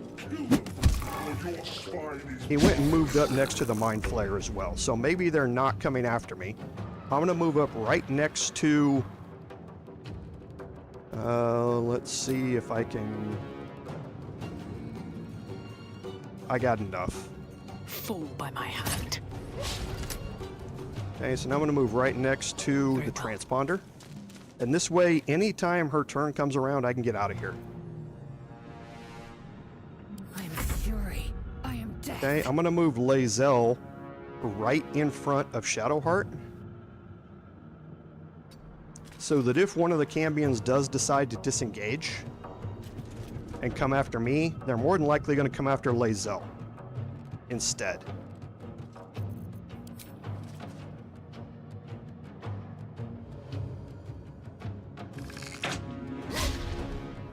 Boy, there's just been a whole cascade of misses throughout all of this. Talk to me. Okay, and Shadowheart still is within range? Yes, she is. I'm hoping to get the Mindflayer down to about 30 hit points or so to guarantee me a kill here. So one more turn.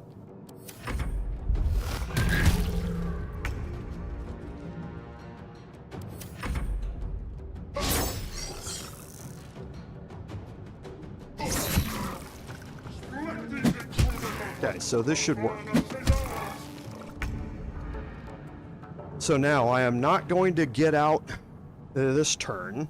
So what's going to happen is I'm going to get some Cambions all over me at the start of next turn because Shadowheart is going to blow up those tanks here. I will ascend. So I'm going to move everybody back. No, actually, yeah, I'm going to move everybody back. But I'm going to leave Lae'zel kind of off to the side a little bit here. Well, so much for peace. Okay, I'm going to not use Got to concentrate. my turn here unless we see how this goes.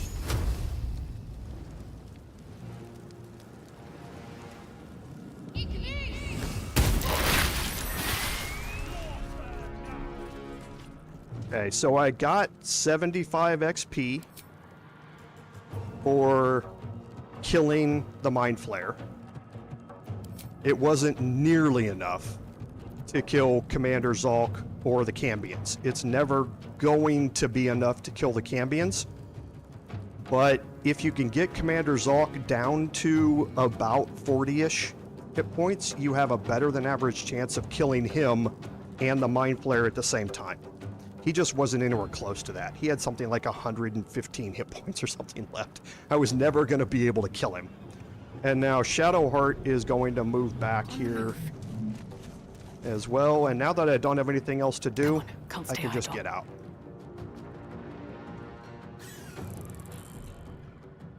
The Helm's alien transponder. You've made it in time.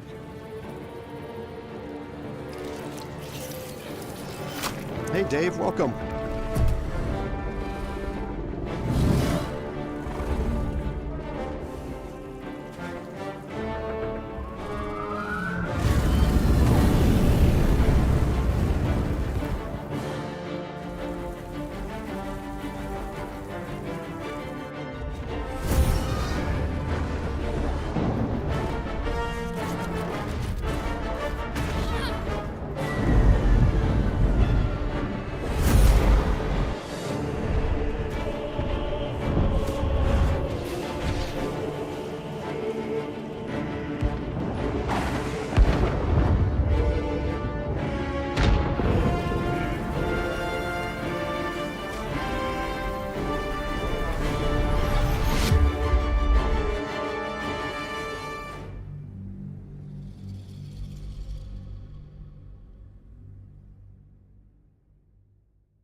You half expected your memories to return once you were free of the Mindflayer ship.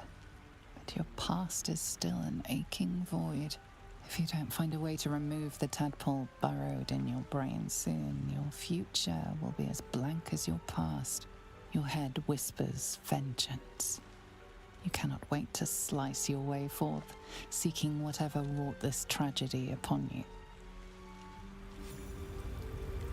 Okay, so here we are on the beach.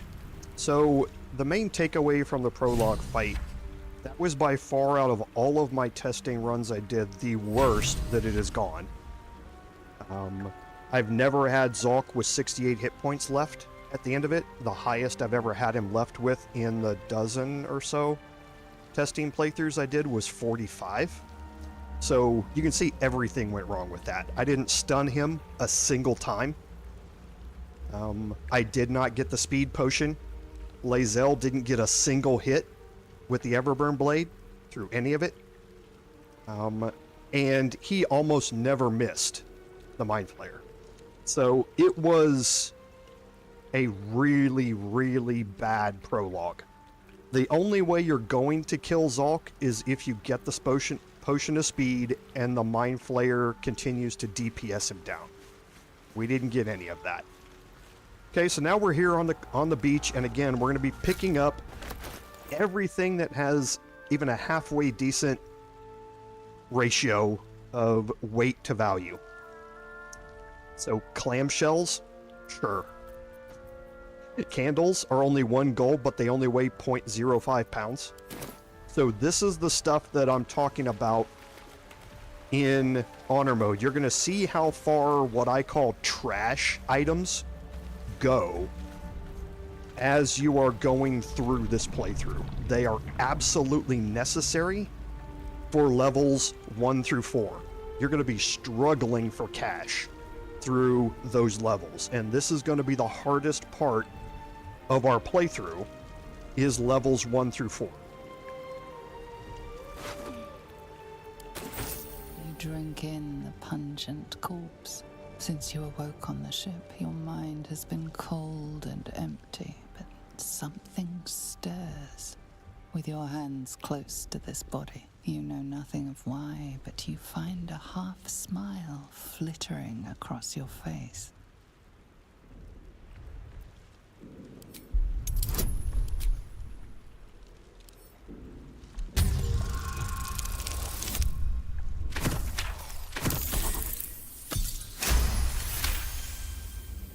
As soon as you delve into your mind, it is filled with flashes of 1,000 different dead.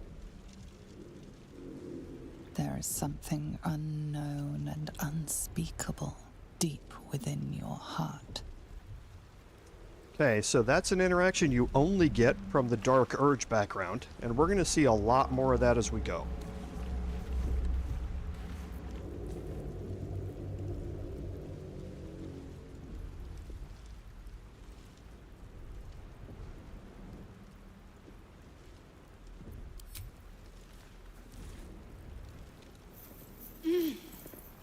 You're alive. I'm alive. How is this possible?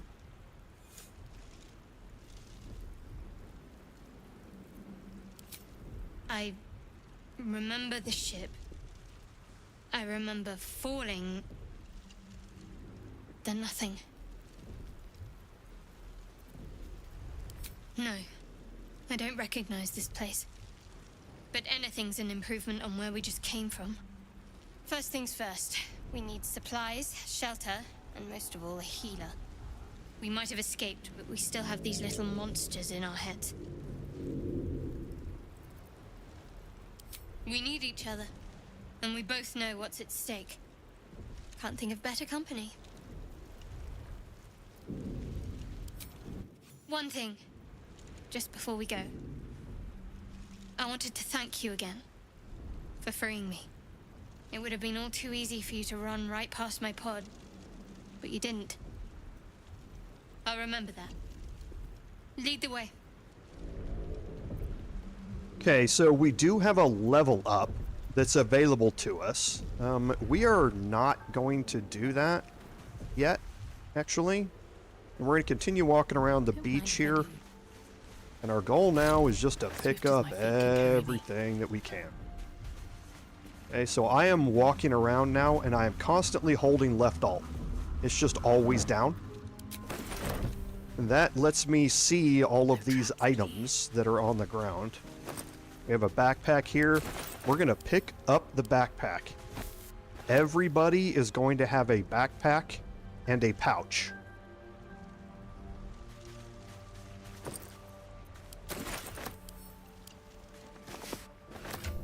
Okay. The reason for that is, first thing we can do is now that we have access to our camp, we can send off these camp supplies, reduce our carry weight. If we go into our inventory and we sort by type, our inventory gets chock full of just crap all over the place, right? And I don't need the mines. They're not worth anything to sell, really, either. Okay, so we just have an inventory chock full of crap. We want to start separating this so our inventory stays a little better managed. So potions and throwables, I keep in my pouches.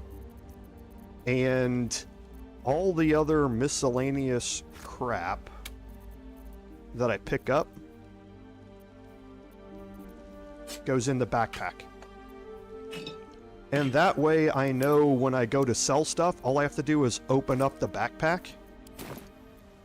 And this is all stuff that I can sell, and I can just drag it out. Okay, so everybody at the end of this is going to have a backpack and a pouch to keep things kind of neat and tidy as we go. So I pick up backpacks and pouches as I go. The other thing it allows me to do is I can load them up, and I can send a backpack back to my camp, and then easily pick it up out of my camp chest when I want to sell stuff out of it, and not have a whole bunch of items just cluttering up my camp chest. There's bound to be a settlement somewhere along this river. Okay, so now she's going to pick up her backpack. Get rid of these camp supplies. And now all this extra garbage is going to go into her backpack. She doesn't have a pouch yet, so I'm going to keep the throwables and all that sort of stuff in her main. There's nothing out here. You can just open up the map if you'd like. No one stopped me yet. But again, we are going to pick up everything that we find that has even a halfway decent ratio More for me. of weight to gold. Dreaming red. Empty barrels do not have a good ratio, so I'm not going to pick them up. Anything of use? What's inside?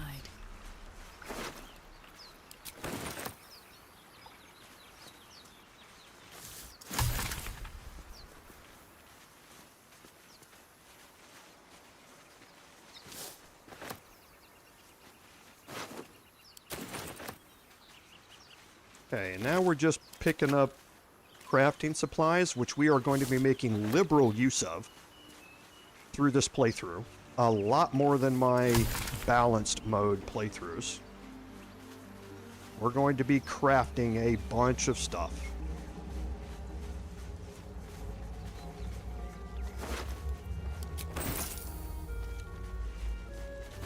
More of those wretched things.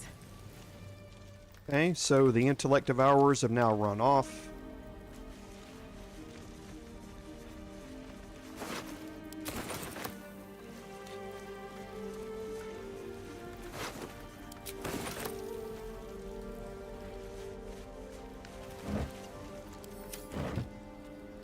Okay. We are not going to go over to the ancient door yet. We will be coming out that way here in a little bit. But there is something else that we're going to try and do here. Always sharp.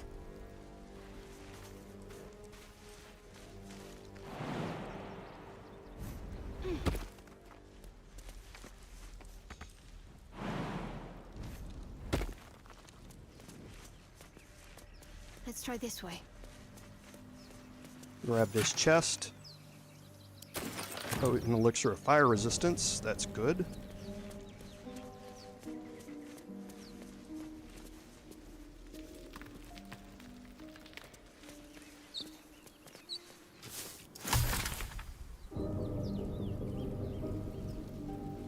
Is that blood? No, never mind.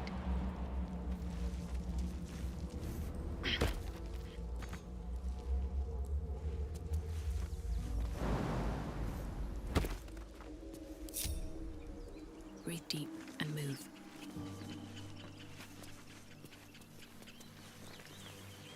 Okay, and do I have enough? I do.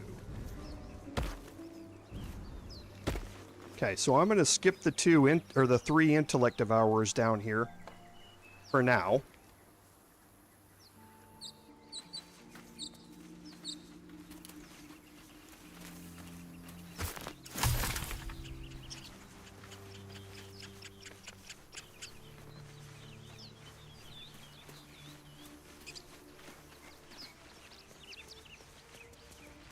And we're just exploring the map and opening it up. We're going to skip this for now.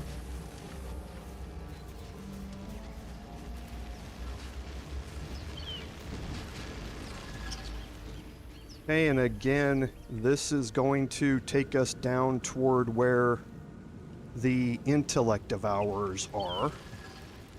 So we can move down there. We just don't want to go too far. Dead goblins over there. Worth checking the supplies, maybe.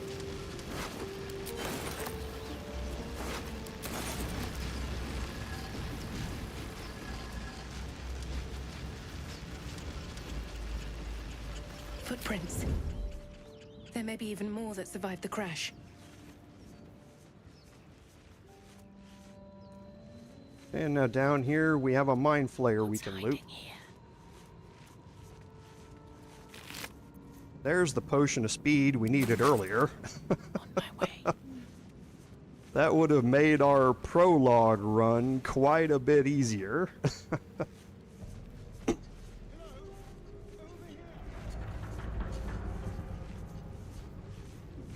And we're going to head up here and talk to Astarion.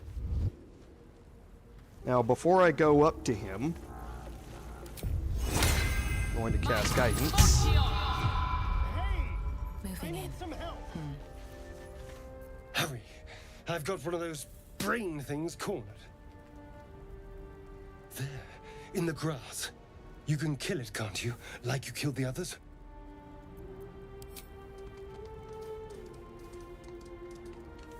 There. Can you see it?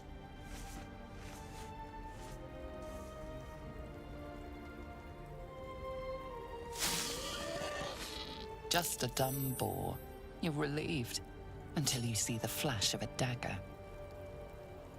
So that's why you cast Guidance first, so you have a better chance of passing the perception check. It doesn't really matter if you do or not, it just plays out differently. Don't we? I saw you on the ship. Free, scuttling about. You're in league with them, aren't you? Those tentacle... Ah! Your mind twists. You're looking out of unfamiliar eyes, prowling dark, busy streets. You try to hold the memory, but it fades to the worm.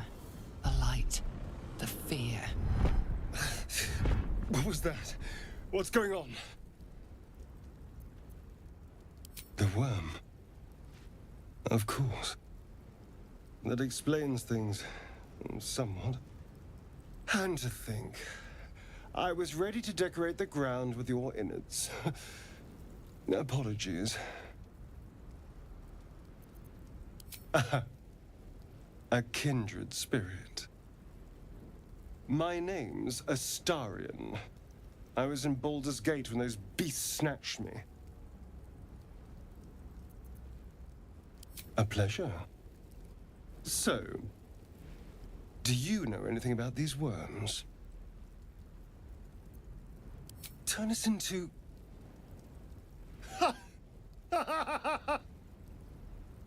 Of course it'll turn me into a monster. What else did I expect? Although, it hasn't happened yet. If we can find an expert, someone that can control these things, there might still be time.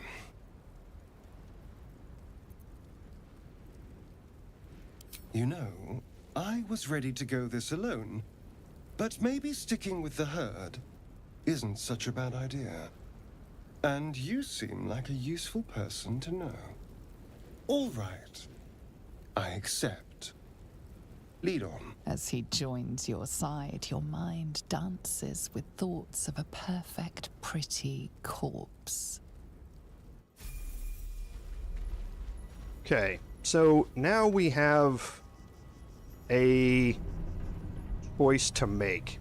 We are going to beeline towards Withers. Now, we can go and try and recruit Lae'zel, which would make freeing Gale easier because of the strength check. However, we do not have a very high persuasion skill on any of our characters. Or, I mean, deception skill on any of our characters. Astarion actually does have a +2. So we might actually go try it.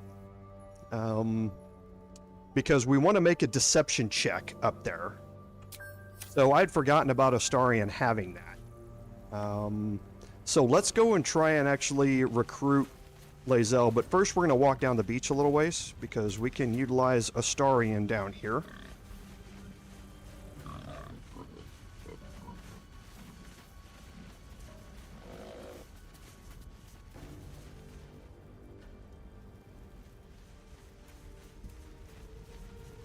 Okay, and we don't have Speak with Animals or anything like that. We could get Speak with Animals right now if we wanted to, but it doesn't really matter for that interaction.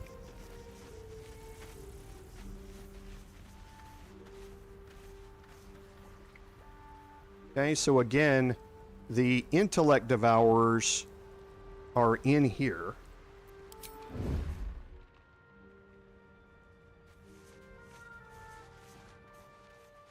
Okay, so we want to be a little bit careful where we're moving around. Just want a little look. But Astarion can lockpick this trunk.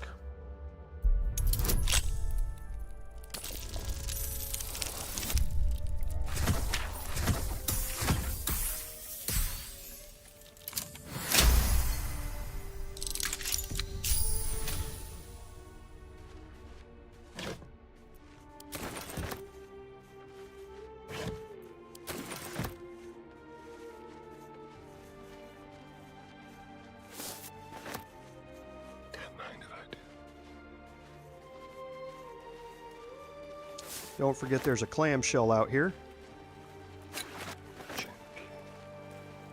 Yeah, I know. I know, Eric. That's how it goes. I'm not really super avoiding the Intellect Devourer fight here.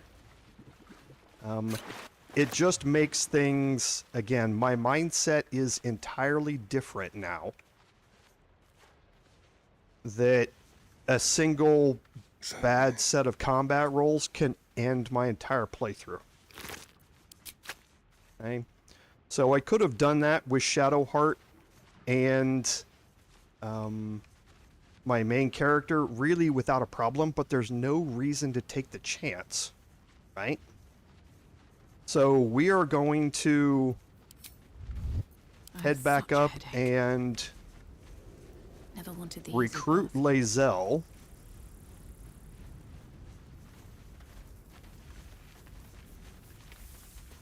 We're going to go in here first. There. A Mindflayer. And it's hurt. That thing's bound to be dangerous, even if injured. Best be careful. You approach the dying monster. This is the thing that abducted you. You could end its life here and now, if only you didn't feel compassion. Compassion. You can't move, can't think. Thinking is mercifully done for you. It will be a joy to serve, to die for it an honor. It's possessing your mind, forcing you to love it, but then the feeling slips. The creature's mind seems to focus elsewhere. Okay, and no, we are not going to go down the path of let's end our game now. The monster lies exhausted, defeated. Its eyes, wet orange pearls, radiate malice.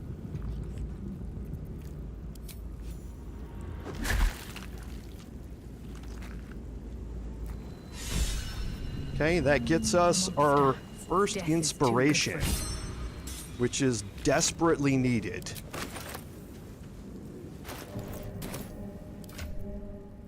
Because now if we fail a roll against the tieflings or something, we can always kill the tieflings. Like I say, I don't think the tieflings are going to survive anyway this playthrough. But this gives us an opportunity to re-roll it, if need be.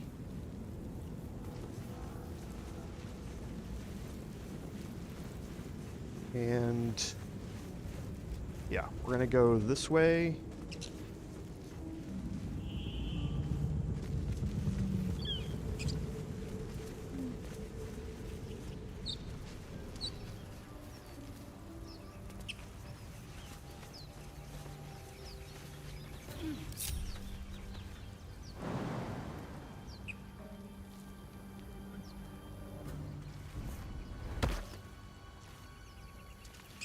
ready, whatever it takes. On I go. This is just because I still don't trust the game. And if I don't trust the game on balance mode, I am certainly not going to trust it Keep a blade close. on honor mode. Watch your back. One of the most dangerous things in honor mode is actually elevators. Has nothing to do with enemies or monsters or anything else. It's Must elevators. have been here a while. Elevators that you cannot avoid and you have to step on, and then they glitch you out and kill you. Light on my feet. Okay, so we're going to go up here to our first dirt mound, and we're going to pick up our shovel, We should check it out, but be take the careful. dirt mound.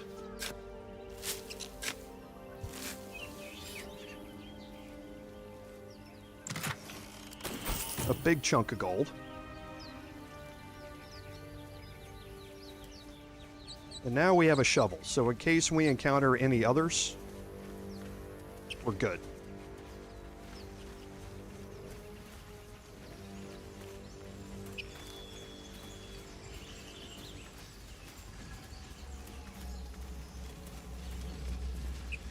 Okay, we're still bypassing Gale. We're going to go up here. And we're going to do this with Astarion. That was close.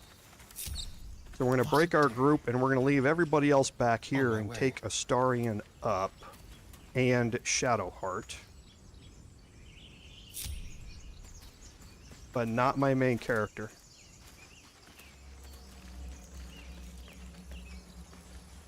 You think it's dangerous? Of course it's dangerous. One of them Zoru was right. Yellow as a toad and twice as ugly. The thing's dangerous. Leave it for the goblins to kill. And if it escapes, how will you... Oh, a guest. Your skull pounds in response to the prisoner's white-hot stare. Her lips don't move, yet you hear her voice. Get rid of them. And here's the deception check that we want to try and make. Okay, it's a 10 DC. We've got a +2 bonus from Astarion. We can add in guidance from Shadowheart.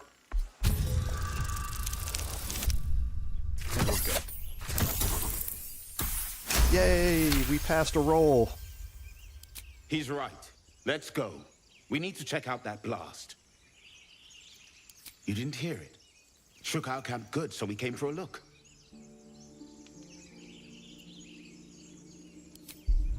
Astarion also has persuasion proficiency.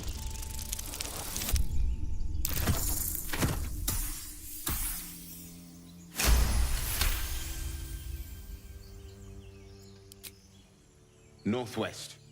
Look for Nettie. Whatever your wound, she can mend it. And be careful. There are goblin traps everywhere. Nymessa, come. Enough gawking. Get me down.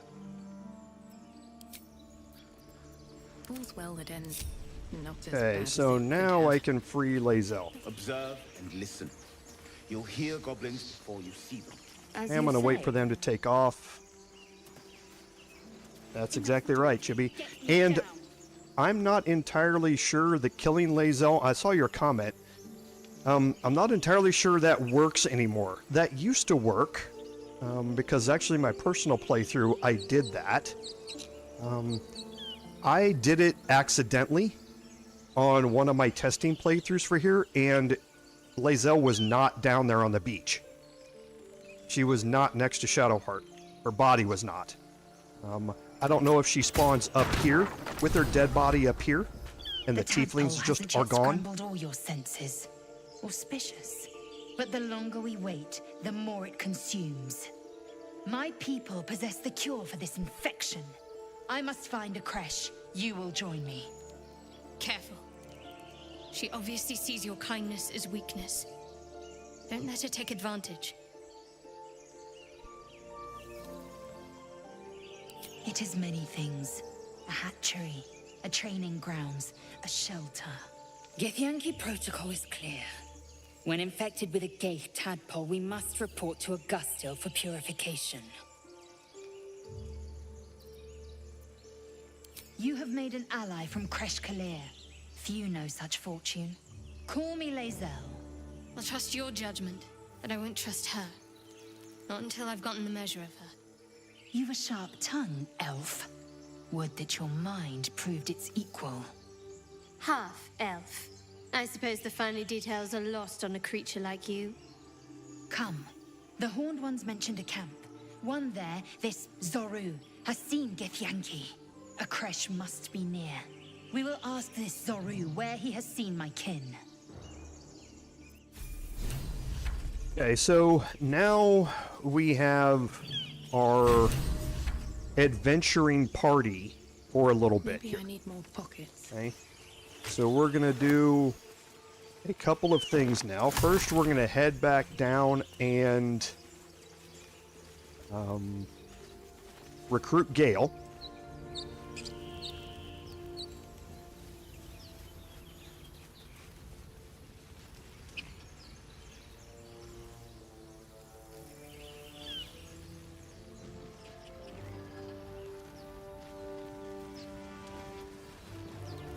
Another broken trap.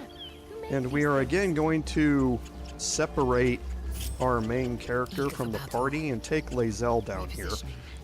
This is all because of the rewrite that they did where it tends to prioritize your main characters for conversations, which is good in a lot of spots. But I don't want to take the chance. Approach the sigil on the stone. Magic glitters and swirls from it erratically, as if malfunctioning. It looks slightly dangerous.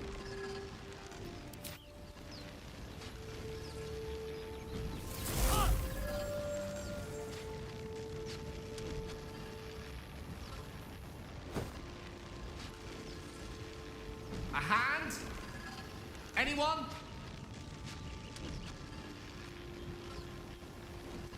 And this is why we're doing this with Lae'zel, for her +3 from her strength.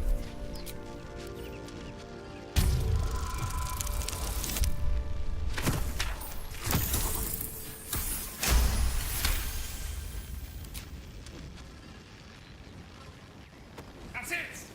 Go on! Keep pulling! There's another check we're going to have here in a minute, and she won't have a bonus to that, but that check doesn't really matter.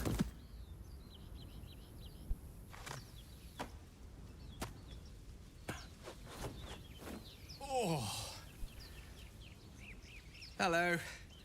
I'm Gale of Waterdeep. Apologies. I'm usually better at this. Now, as the Dark Urge, you will get another option with Gale here, which will basically sever his arm off, and you won't be able to recruit Gale into your party, but of course we're not going to do that. A bit shocked, but friend, it's a relief and a pleasure to make your acquaintance. Say, but I know you, don't I? In a manner of speaking. You were on the Nautiloid as well. And I can only assume you too were on the receiving end of a rather unwelcome insertion in the ocular region. As a Githyanki, it's no news to you that this parasite will soon turn us into Mindflayers. An outcome I'd rather like to avoid. You don't happen to be a cleric by any chance, do you? A doctor? Surgeon? Uncannily adroit with a knitting needle? You seem to know enough about our condition to realize it's beyond most clerics' skills. Most, no doubt, but I find myself hoping to be in the presence of the few. You don't happen to be one of them.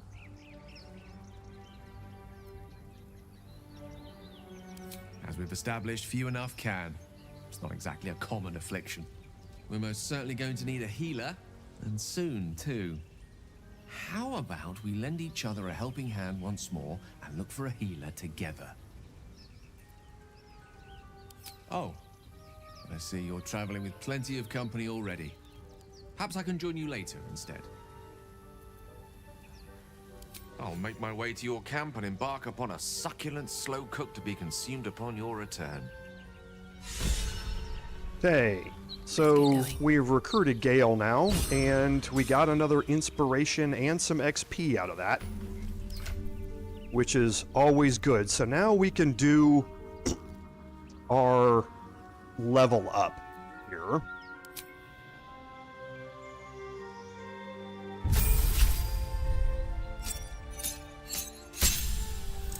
Now again, we're going to be leveling up as a cleric, and again, I really don't care about much of any of these things here.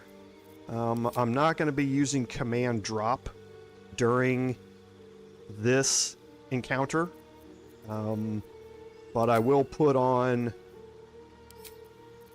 guiding bolt instead.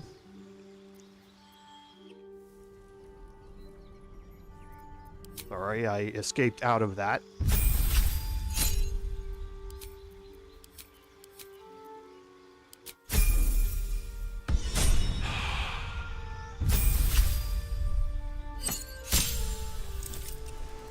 This is going to get Astarion his cunning actions, which are going to become very, very useful here in a little bit.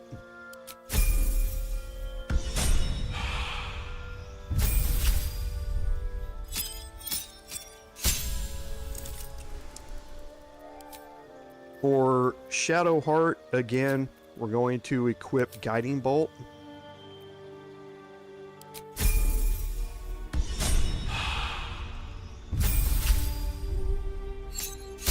And Lae'zel, Fighter Level 2, gets Action Surge, which is just awesome. Okay, so now we're going to head down and take care of those 3 intellect devourers.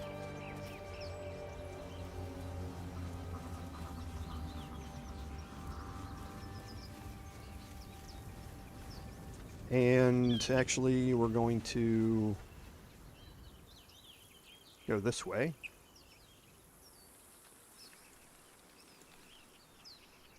And head down the way that we came up, because we want to give ourselves every advantage in this fight that we can.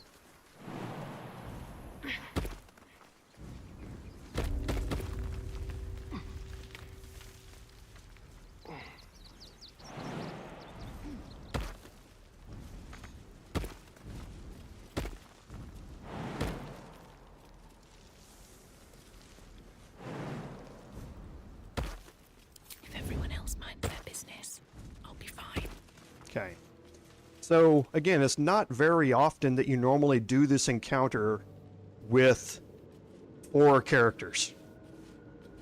Okay, but this is the type of thought process that goes into an honor mode playthrough. Okay, trying to maximize your little beasts. Who's not in hiding? Why are you 2 not in hiding? Oh, you're killing me, Smalls. A bit of caution never hurt. Here I go, talking about maximizing my chances. And I've got 2 people walking around not in hiding. At least it's not that damaging. Have to keep going. It's still stupid, though.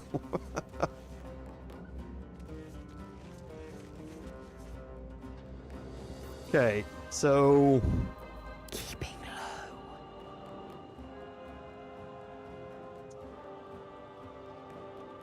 Not one false move. We're going to try and keep Lae'zel out of this.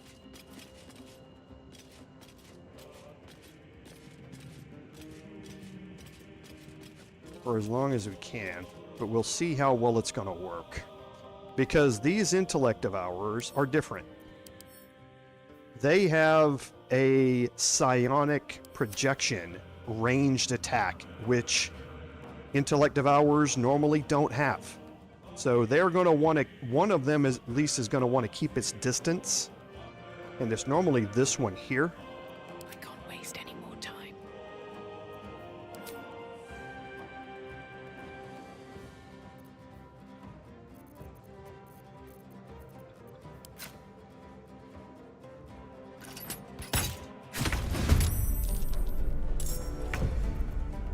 There's blood in the air. Okay, now Astarion has his cunning actions. So So we're gonna use one of them. Let's find hide. some prey.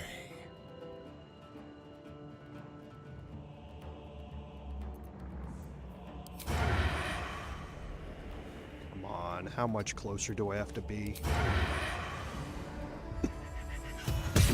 Okay. Up, and did forget to set up. Still breathing, despite everything. This is the other thing I don't like. Okay. My faith will protect me. Staying out of sight. Got to set up my reactions. Shall we dance? Be quick. Never a dull moment.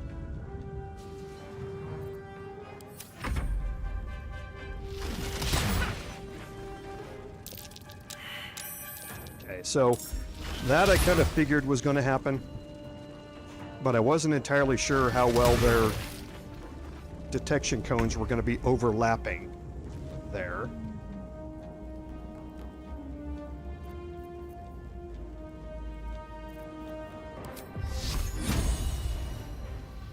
Time to meet your maker.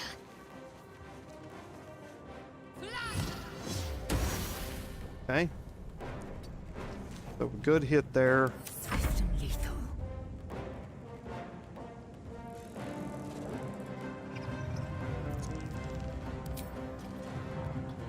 It's as if.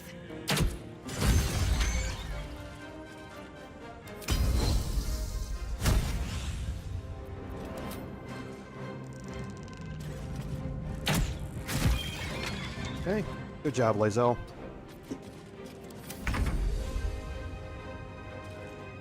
Now this last one's hiding under here, but I still can get him. Where's his detection cone? Okay. Well, let's move down to here. Use my bonus action to hide. We'll do it my way. Get a sneak attack on him. Come on. There you go. Just a little sliver of him viewable. Survival isn't such a distant prospect. Okay, so needless damage taken by Astarion. Just needless. There was no reason he had to take that damage. I just didn't follow through the normal pre-combat, what we learned in the army, PCIs and PCCs, pre-combat inspections and pre-combat checks. I didn't follow them and it led to needless damage. And that's the type of stuff that can end your playthrough. So you have to be methodical, slow, you have to think about all of your options as you're going through your playthrough and make sure that you're maximizing your speed potion, awesome. That you are maximizing your, we're gonna pick up the Nautiloid tank. That you're maximizing your action economy and minimizing your exposure to damage. I am, no, I'm gonna go through, before I get into the next section here, I'm going to do another re-equip, now that everybody's together again.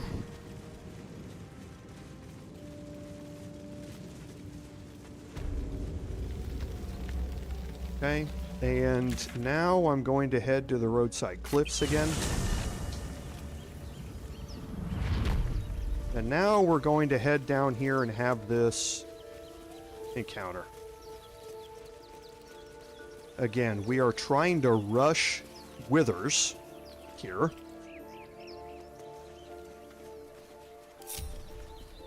Action, not reaction. Without delay. We're gonna leave Lae'zel down here. Looking ahead. We're gonna take everybody else up top.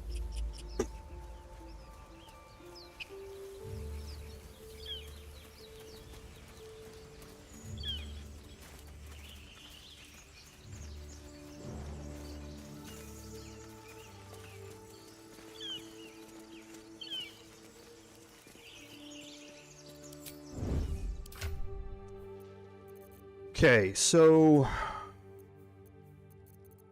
for Astarion here, I believe we had a short sword. We do.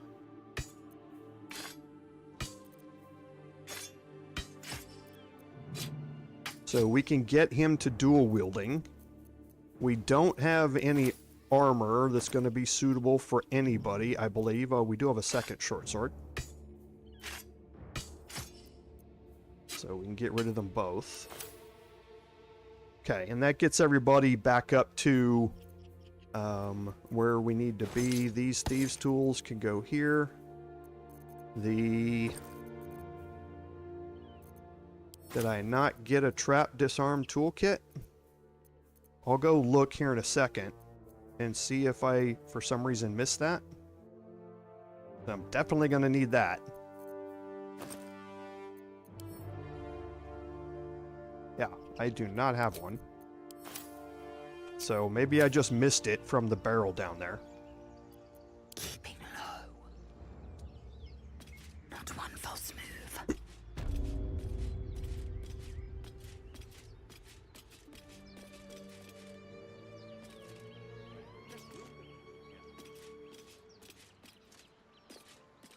Okay, now in this, need to move her up to about here.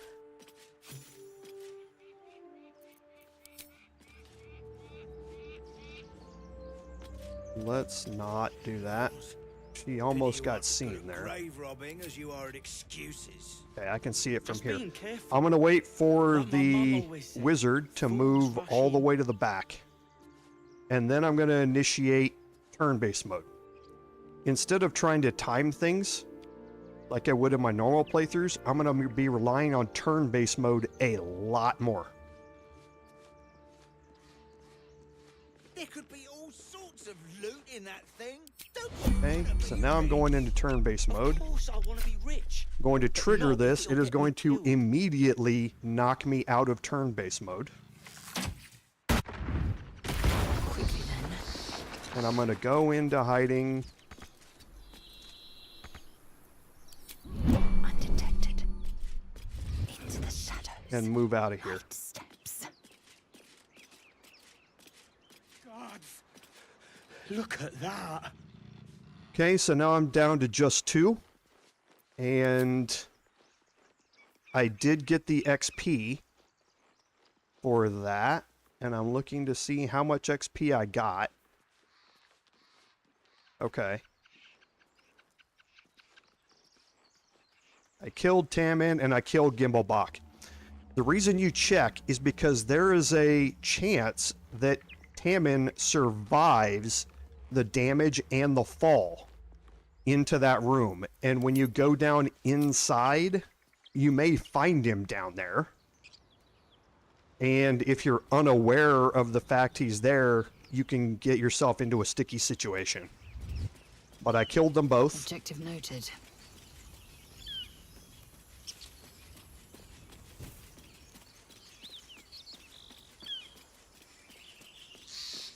Into the shadows. And now I'm going to move Lae'zel up right here. Steps.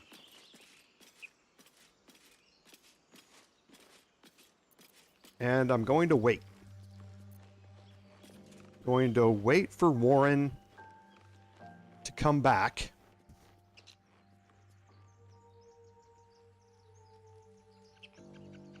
And I'm going to again use turn-based mode and initiate an attack against him.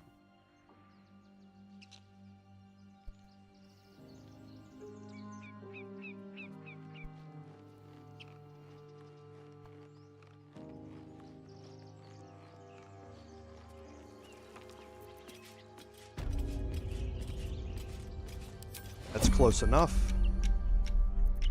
So now I'm going to execute an attack with advantage. Okay. And then I'm going to use my bonus action to shove him. Oh, and I failed my athletics check. That's just outstanding.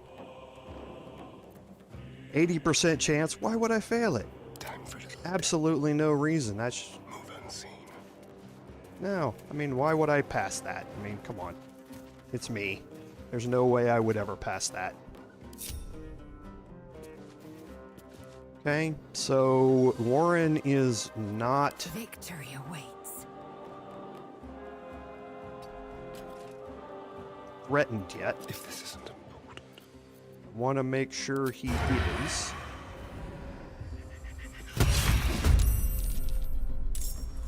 Okay. Let's not get caught off guard.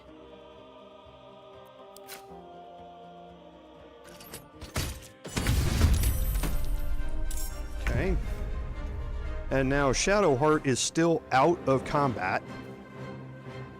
The magic user is facing the wrong way. What comes now? So, Off I go. and why Shadowheart has a club? That happened on my testing playthrough, and I have no idea what's going on with that crude mace. I didn't pick it up.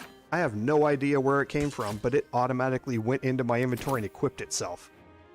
So that whole club thing is still happening, but now it's with different weapons. And now I can get up here behind Kalena.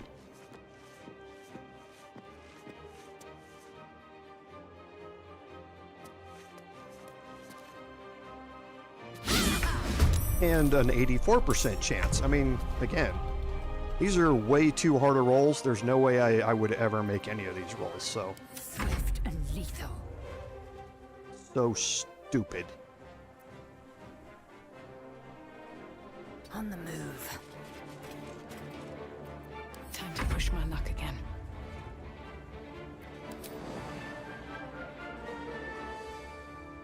All right then.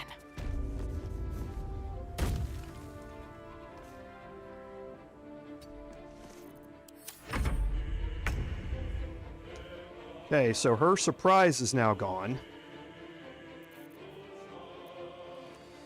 And I don't think Astarion's going to be able to get... Oh, maybe he can. I don't think he's going to have the range. Nope, he's not.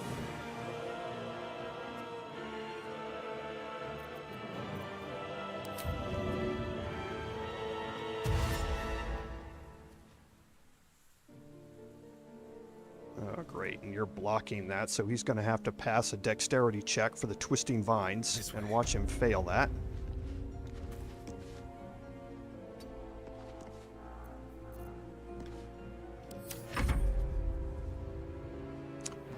Okay, so for Lae'zel...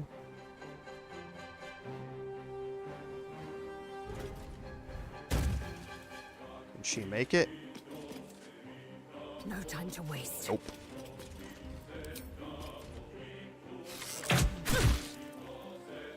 Well, so much for peace.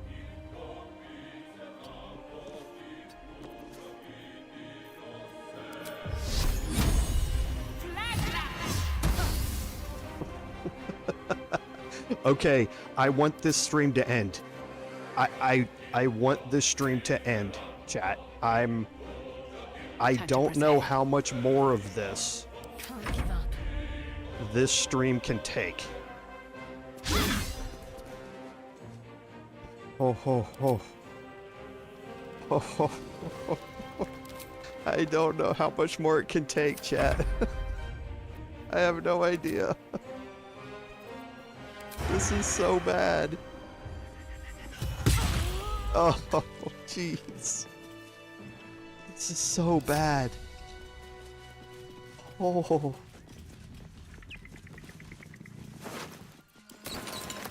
What's inside? Oh, boy. Let's have This is some of the worst attack rolls I have seen. time to press ahead.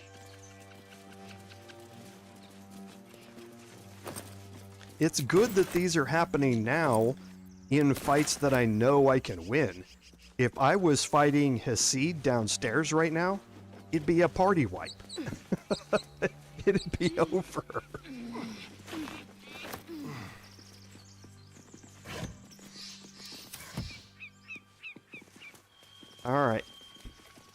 So we've looted everything here. We're going to head around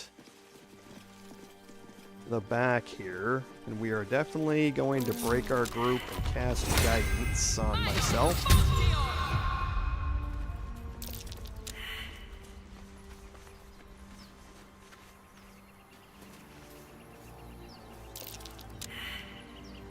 Of course. Yep. My faith protects me. Yep.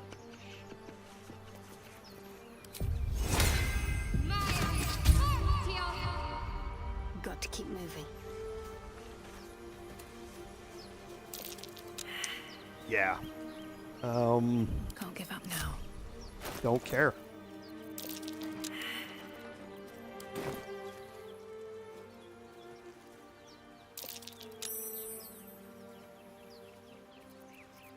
Ooh.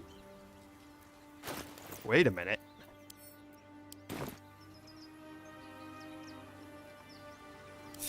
I'm gonna love. Okay. No, they didn't get rid of it for honor mode. For a second, I was like, did they get rid of that for honor mode? They did not. Now, I need to go...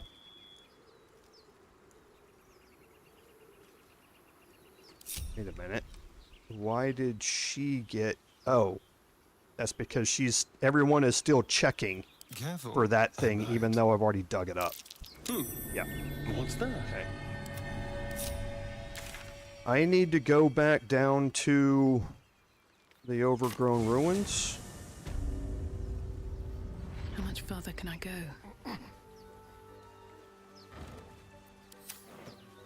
What's in here? And see if I missed a barrel down here.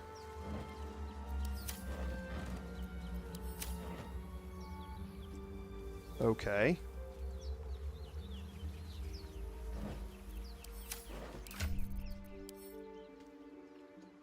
Okay, so I do have one now. So normally, I think you get a disarm, or you get a thieves tools here and a trap disarm kit here. I have no idea where that trap disarm kit went. No idea. But I'm going to have to... I'm going to need it for where we're going to be going here. And yes, I know that Astarion is not full health.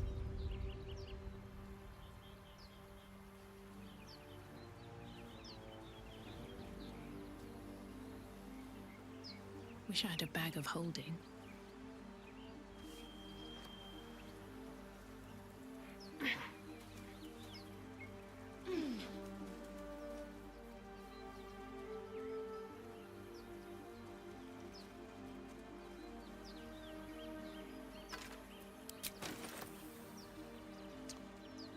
Okay, now we want Astarion to pick his way into this door. So how many do we have? We've got 6, more than enough. Hardly a challenge. This is a high DC, but we can add in, give or take, a 50-50 shot here, and we have 6 sets of thieves tools. Perfect.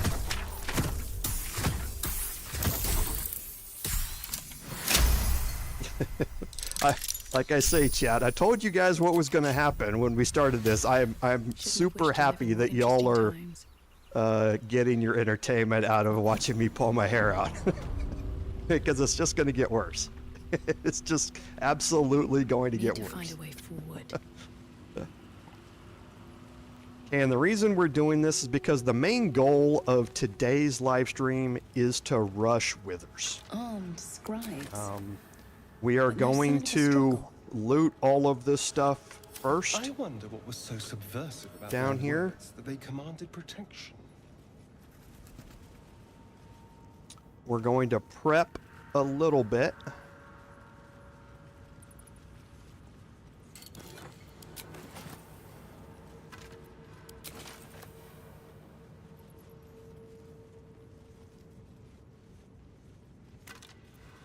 Okay, a scroll of burning hands. We're going to pick up the jug. Again, very light. Only worth 1 gold piece, but still very light.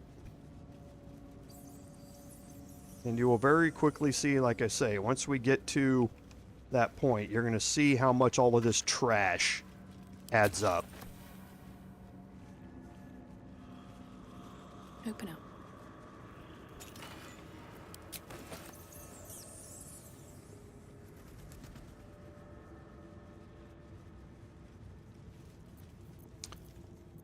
Okay, Keep your distance, so darling.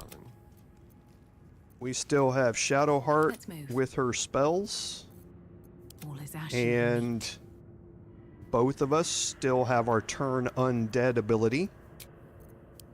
So I'm going to take my short rest here. I'm going to cast guidance on myself. with haste.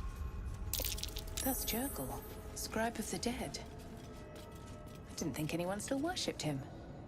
Okay, so we passed the religion check here. Let you know about Jurgle. Definitely looting the scimitar off of that guy.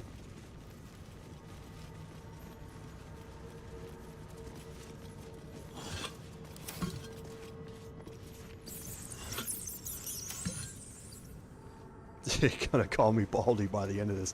Yeah, I'm gonna have some serious problems. Important to notice the hit point totals now.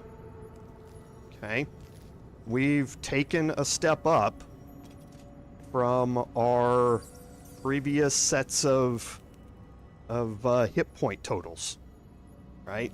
So we've taken his weapon away, so the damage output is significantly lowered. However, there's still a lot of hit points here. This is more than twice the hit points of any of our characters right now.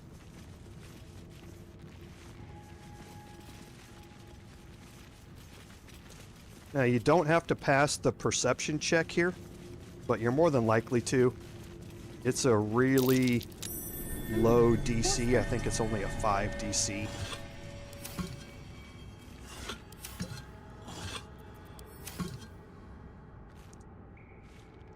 Okay, so what we're going to do here is put everybody into hiding.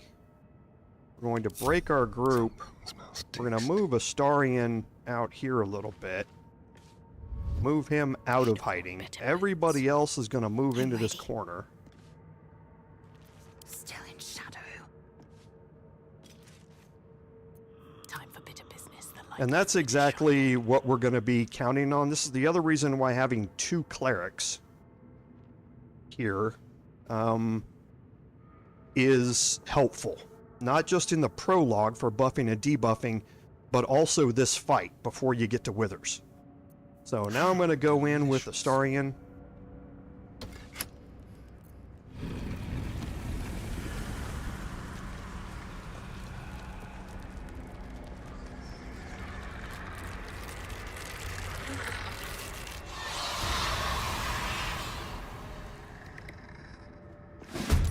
Hells. Something just woke up down here. Let them come. The darkness can be to our advantage. A lot of effort to hide one sarcophagus. My faith protects me. I see a way. Ready for anything. Unheard, unseen.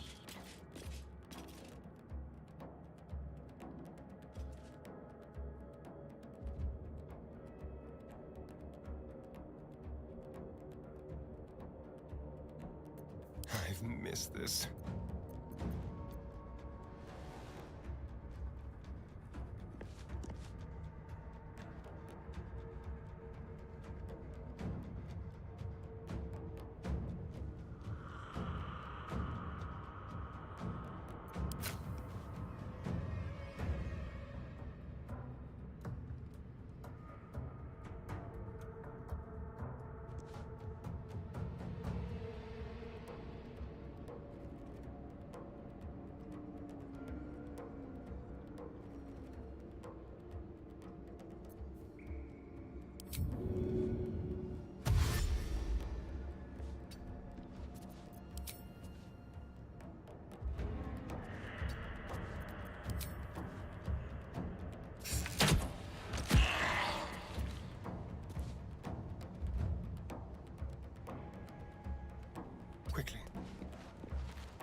Yeah, Eric, at least the scribes don't have a lot of hit points.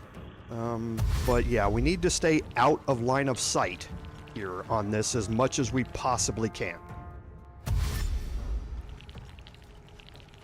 Their Ray of Sickness spell, there's a bunch of them, and since they all go back to back to back to back in order, things can get out of hand fairly quickly with that. So I'm going to use my bonus action to hide here first. Now, as soon as I move out there, I'm going to have to pass probably 2 hide checks, so I might not make it out of this room. But we'll see whether I can get sneak attack damage here or not. Excellent. Okay, perfect. So rolled a crit, got rid of him. So now again, I'm going to move back into this room here. Over here.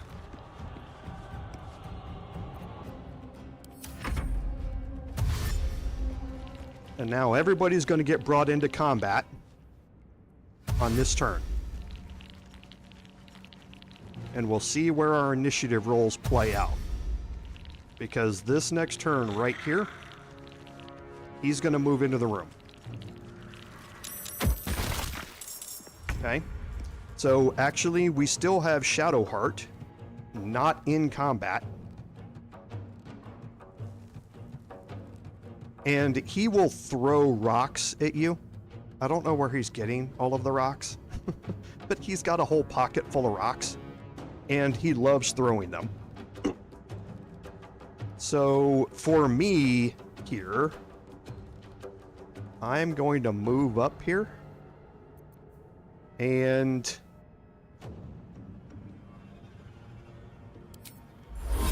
try and get as many of them as I can with a Radiance of Dawn. Can't slow down.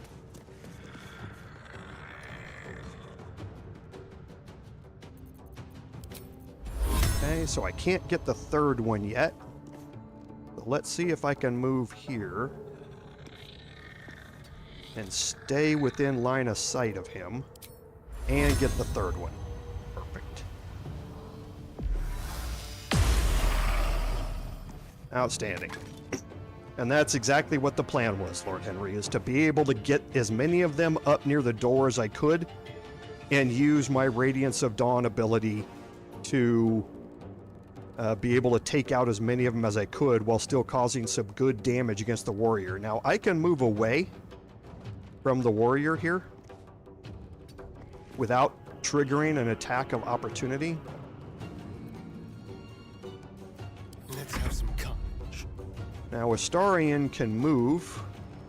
Doesn't matter if... Actually, I'm going to leave him here because it doesn't matter.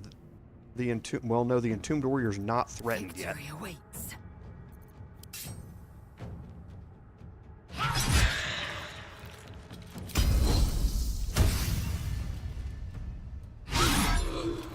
And I should have used my Pommel Strike first. That was a misplay on my part. Well, she'd have missed it anyway. Now he's threatened. So Astarion can get sneak attack damage. Of course.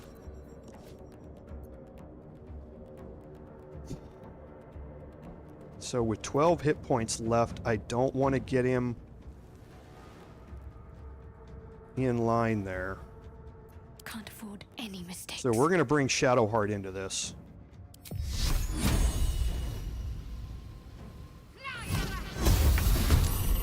Good. Now for Lae'zel, I'm going to cancel her turn and move her into the center of this doorway here. Actually, I'm just going to move her up a little bit there. So now the Tomb Scribe's going to have to move up, but maybe it'll stop right here and go after Lae'zel, and that way I can move Astarion back. Go for the throat. Or I can keep it from coming in and going after Astarion.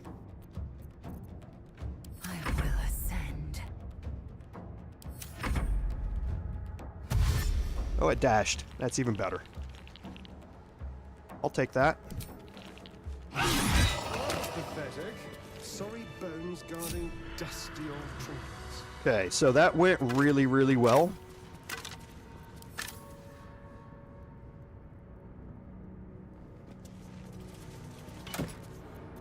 The Amulet of Lost Voices.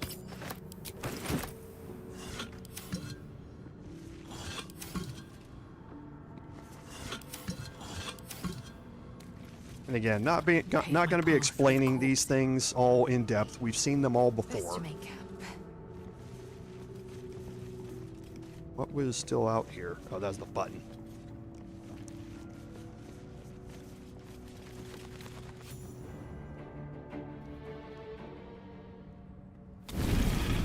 Hey, Em, welcome. Sorry, I was a little bit busy.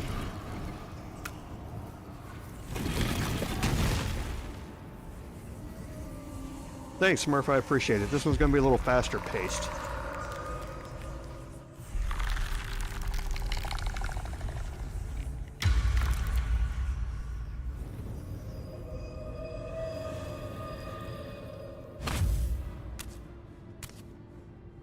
So he has spoken, and so thou standest before me, right as always. What a curious way to awaken. Now, I have a question for thee. What is the worth of a single mortal's life? Curiosity. Nothing more. Wilt thou answer my question? So, I ask again, what is the worth of a single mortal life?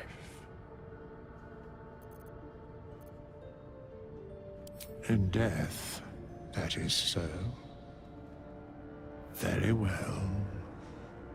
I am satisfied. We have met, and I know thy face. We will see each other again at the proper time and place.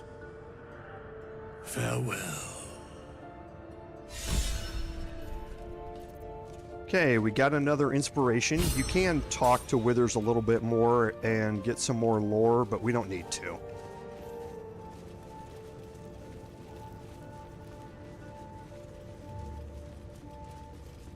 Okay, so now we have this room here.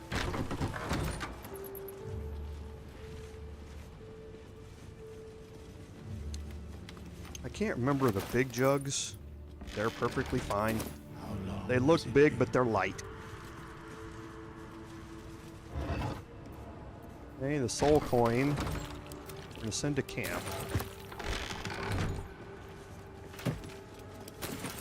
Okay, and now...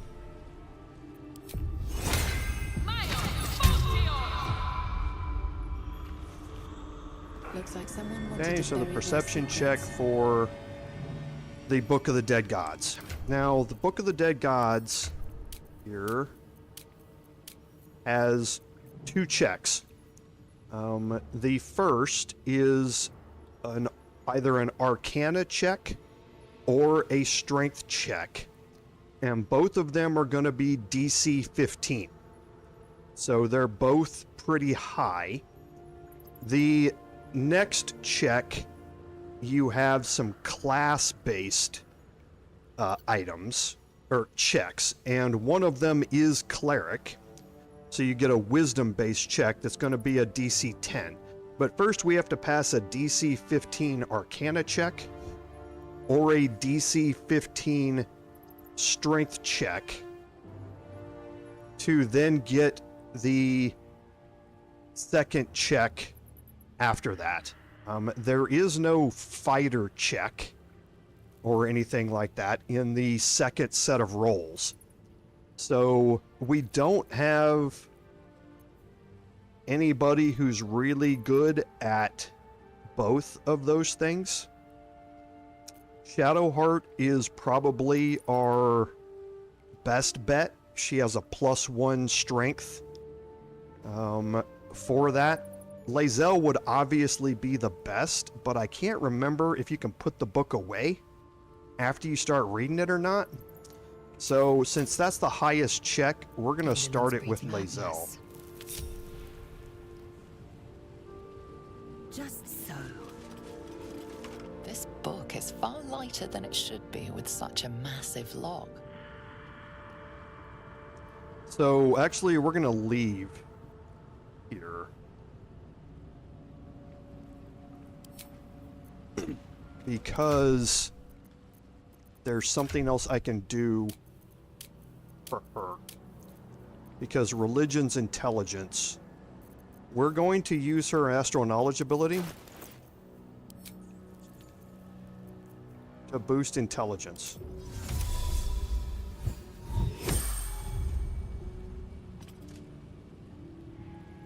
This book is far lighter than it should be with such a massive log.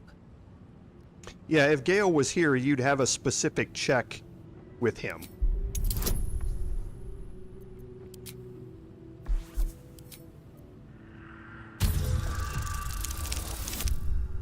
Okay. We do have some inspirations here. I think we even might have 4 inspirations. We only have 3, so we're going to use 1 more. If we can't open it, we'll just put it away.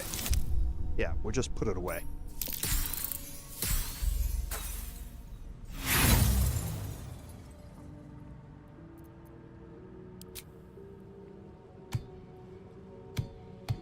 The impact reverberates through your body as if you just slammed a hammer into solid adamantine. The lock doesn't budge. Okay, so we're just going to leave. We'll pick it up and we'll deal with it later. So that's progress. Very well.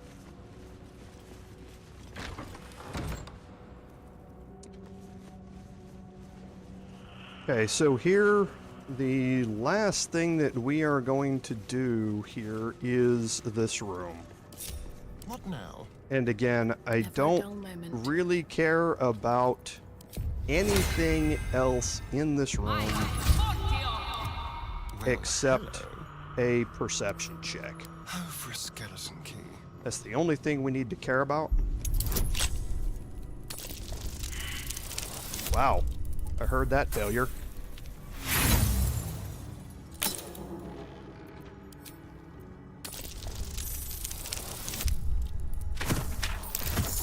I want to get out of this stream, chat. 10 more minutes. I want to get out of it. Okay, now I need to... Oh, I like it. Homely. Pass a perception check over here. And again, this is all I care about doing.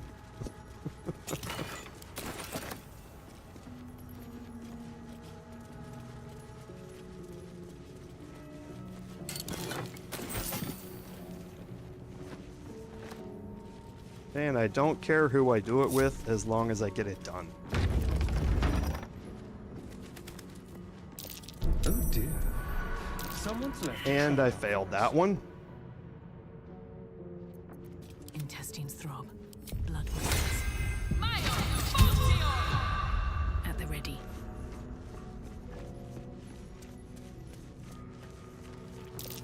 Okay. Succeeded on that one. That's the only thing I care about in this room. The rest of the traps, doesn't matter. Watch your back. Watch the shadows.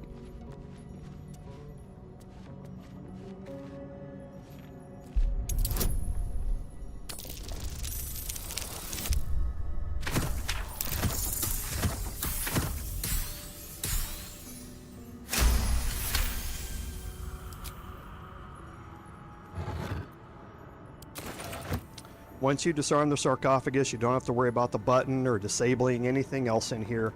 That's the only thing that you need to disable. Someone's left a trap out for us. Oh dear. Again, you don't have to care about any of these traps. Gonna pick up the jug. If there was XP granted for finding all of these things, I'd spend more time doing it, but like I say, I don't really care whether or not I pass any of these. Another trap disarm kit, that's good. A trap. Someone doesn't like visitors. Another jug. 2 more jugs. Be careful. There are traps about. Another soul coin. I prefer gold. I'll take it. That's it. Traps. How considerate. Now we search around the sarcophagus here, and we will be just about done. I think there can be one more thing that we can do before we end the live stream, because it's going to be pretty quick. What now? And that is, we are going to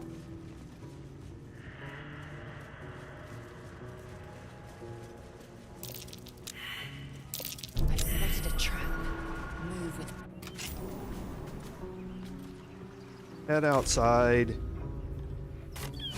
head back up.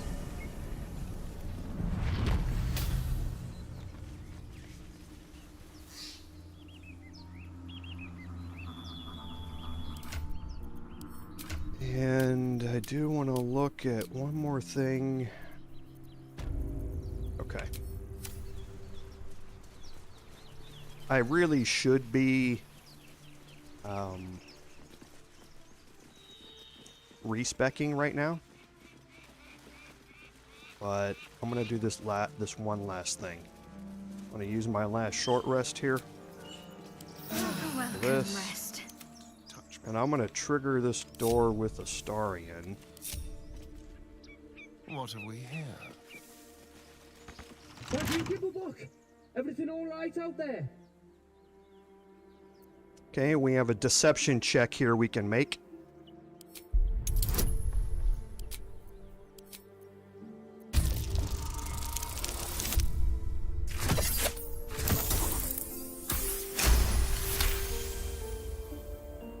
I told him it wasn't safe out there. Get inside and I'll rustle up some bandages. Okay, and now we can head inside. Going to immediately put us into combat. Andorn is surprised now. Keep them guessing. So I'm going to move Astarion around behind him. I'm going to turn off dual wielding, which I almost always forget to do.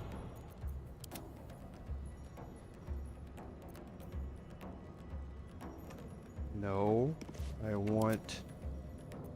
So I'm going to use my pommel strike. Hopefully... Of course, she's going to miss.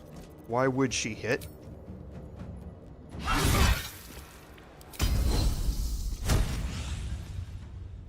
Of course. I mean, this is all standard stuff. He's threatened, so now I should get sneak attack on this no matter what. Perfect.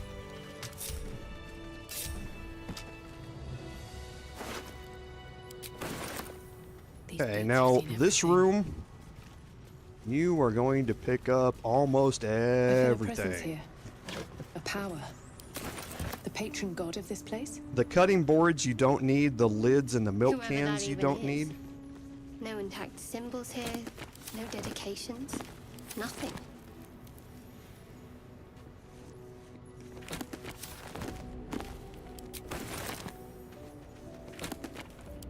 But all of these books you're going to pick up. And then here in this area, we can loot the trunk. Sitting all over the ground, you have all sorts of utensils, forks. Oh, So, stop. we've picked up a wizard. Plates, forks, all that sort of stuff around here. And I don't want anybody moving around anymore. Please go away. Maybe I need more pockets. So I'm going to pick up everything on this table except for the cutting boards.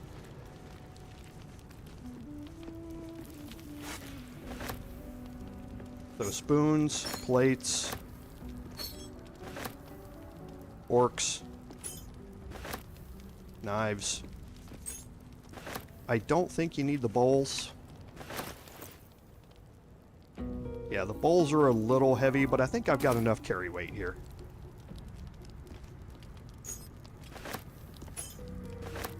Ladles. Definitely bottles. Why you have to move to that side of the table to pick that up, I don't know.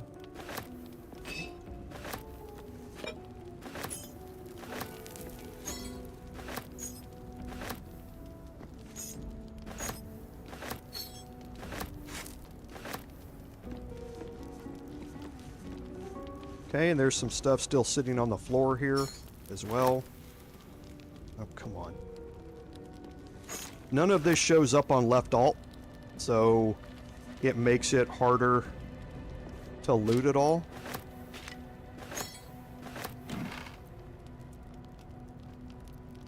The iron pan you do not need.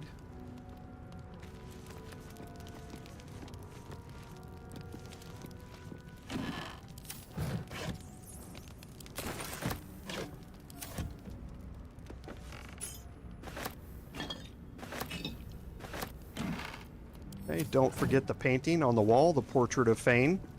People tell me that's from Divinity, Original Sin. Okay, and now we're going to do one last thing here. And that's we are going to move everybody out of the way. A long way to go still.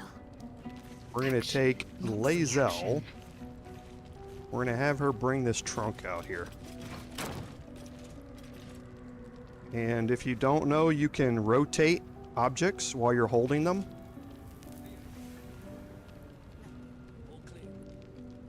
It needs to be not red. Thank you. Not a good job there.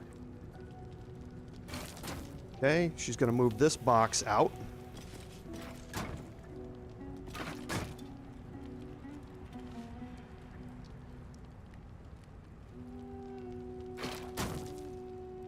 Okay, and then we have another box over here.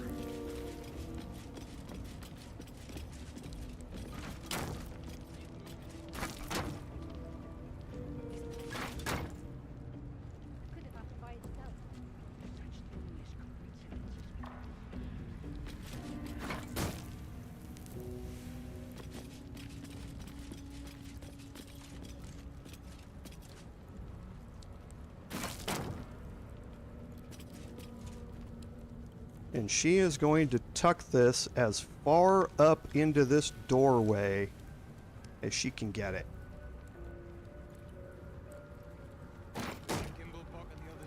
Okay. Still in control. Just. We're going to take a few items here. Get rid of her encumbrance. And we're going to head back outside. Take a long rest, head to camp, and we will end this playthrough. Yeah, it's kind of a pain because you have to click on it with your left mouse and hold it down, Phenom, and then kind of with your middle finger, you have to, while you're holding it, you have to move your scroll wheel, but yes, you can rotate things around. So you click and you hold an object, and while it's in the air, use your mouse wheel, scroll it up and down, and you can rotate objects. So we're going to head to camp. And that is going to be a good place for us to save. Now, we're still a bit away from level 3, but hopefully we should get to level 3 or very, very close to it as soon as we finish up in here. I'm not going to do a respec yet. Hopefully, if this all goes well, Astarion is going to solo this fight. I don't want anyone else involved in this fight. I want Astarion to solo it if at all possible. It can get very, very dangerous if he doesn't solo it. I'm also going to put on command the command spell again, because if things go bad, this can party wipe you. At level 2, I really should not be doing this fight. I should be postponing this. But I want the XP here, and instead of coming back, I'm going to see if I can make this method work. If I can't, then I'm going to have people out of combat, so I can run away from this and revive Astarion back here. But Astarion should hopefully be able to solo most of this fight, and you'll see how that plays out next week. So, as always, thank you all for being here. I certainly appreciate the support. Thank you all for taking such delight in my pains and stresses. It's always a lot of fun for the interactions here. As always, without your support, none of this would be possible. This is Commander Jorval saying until next time, fare thee well.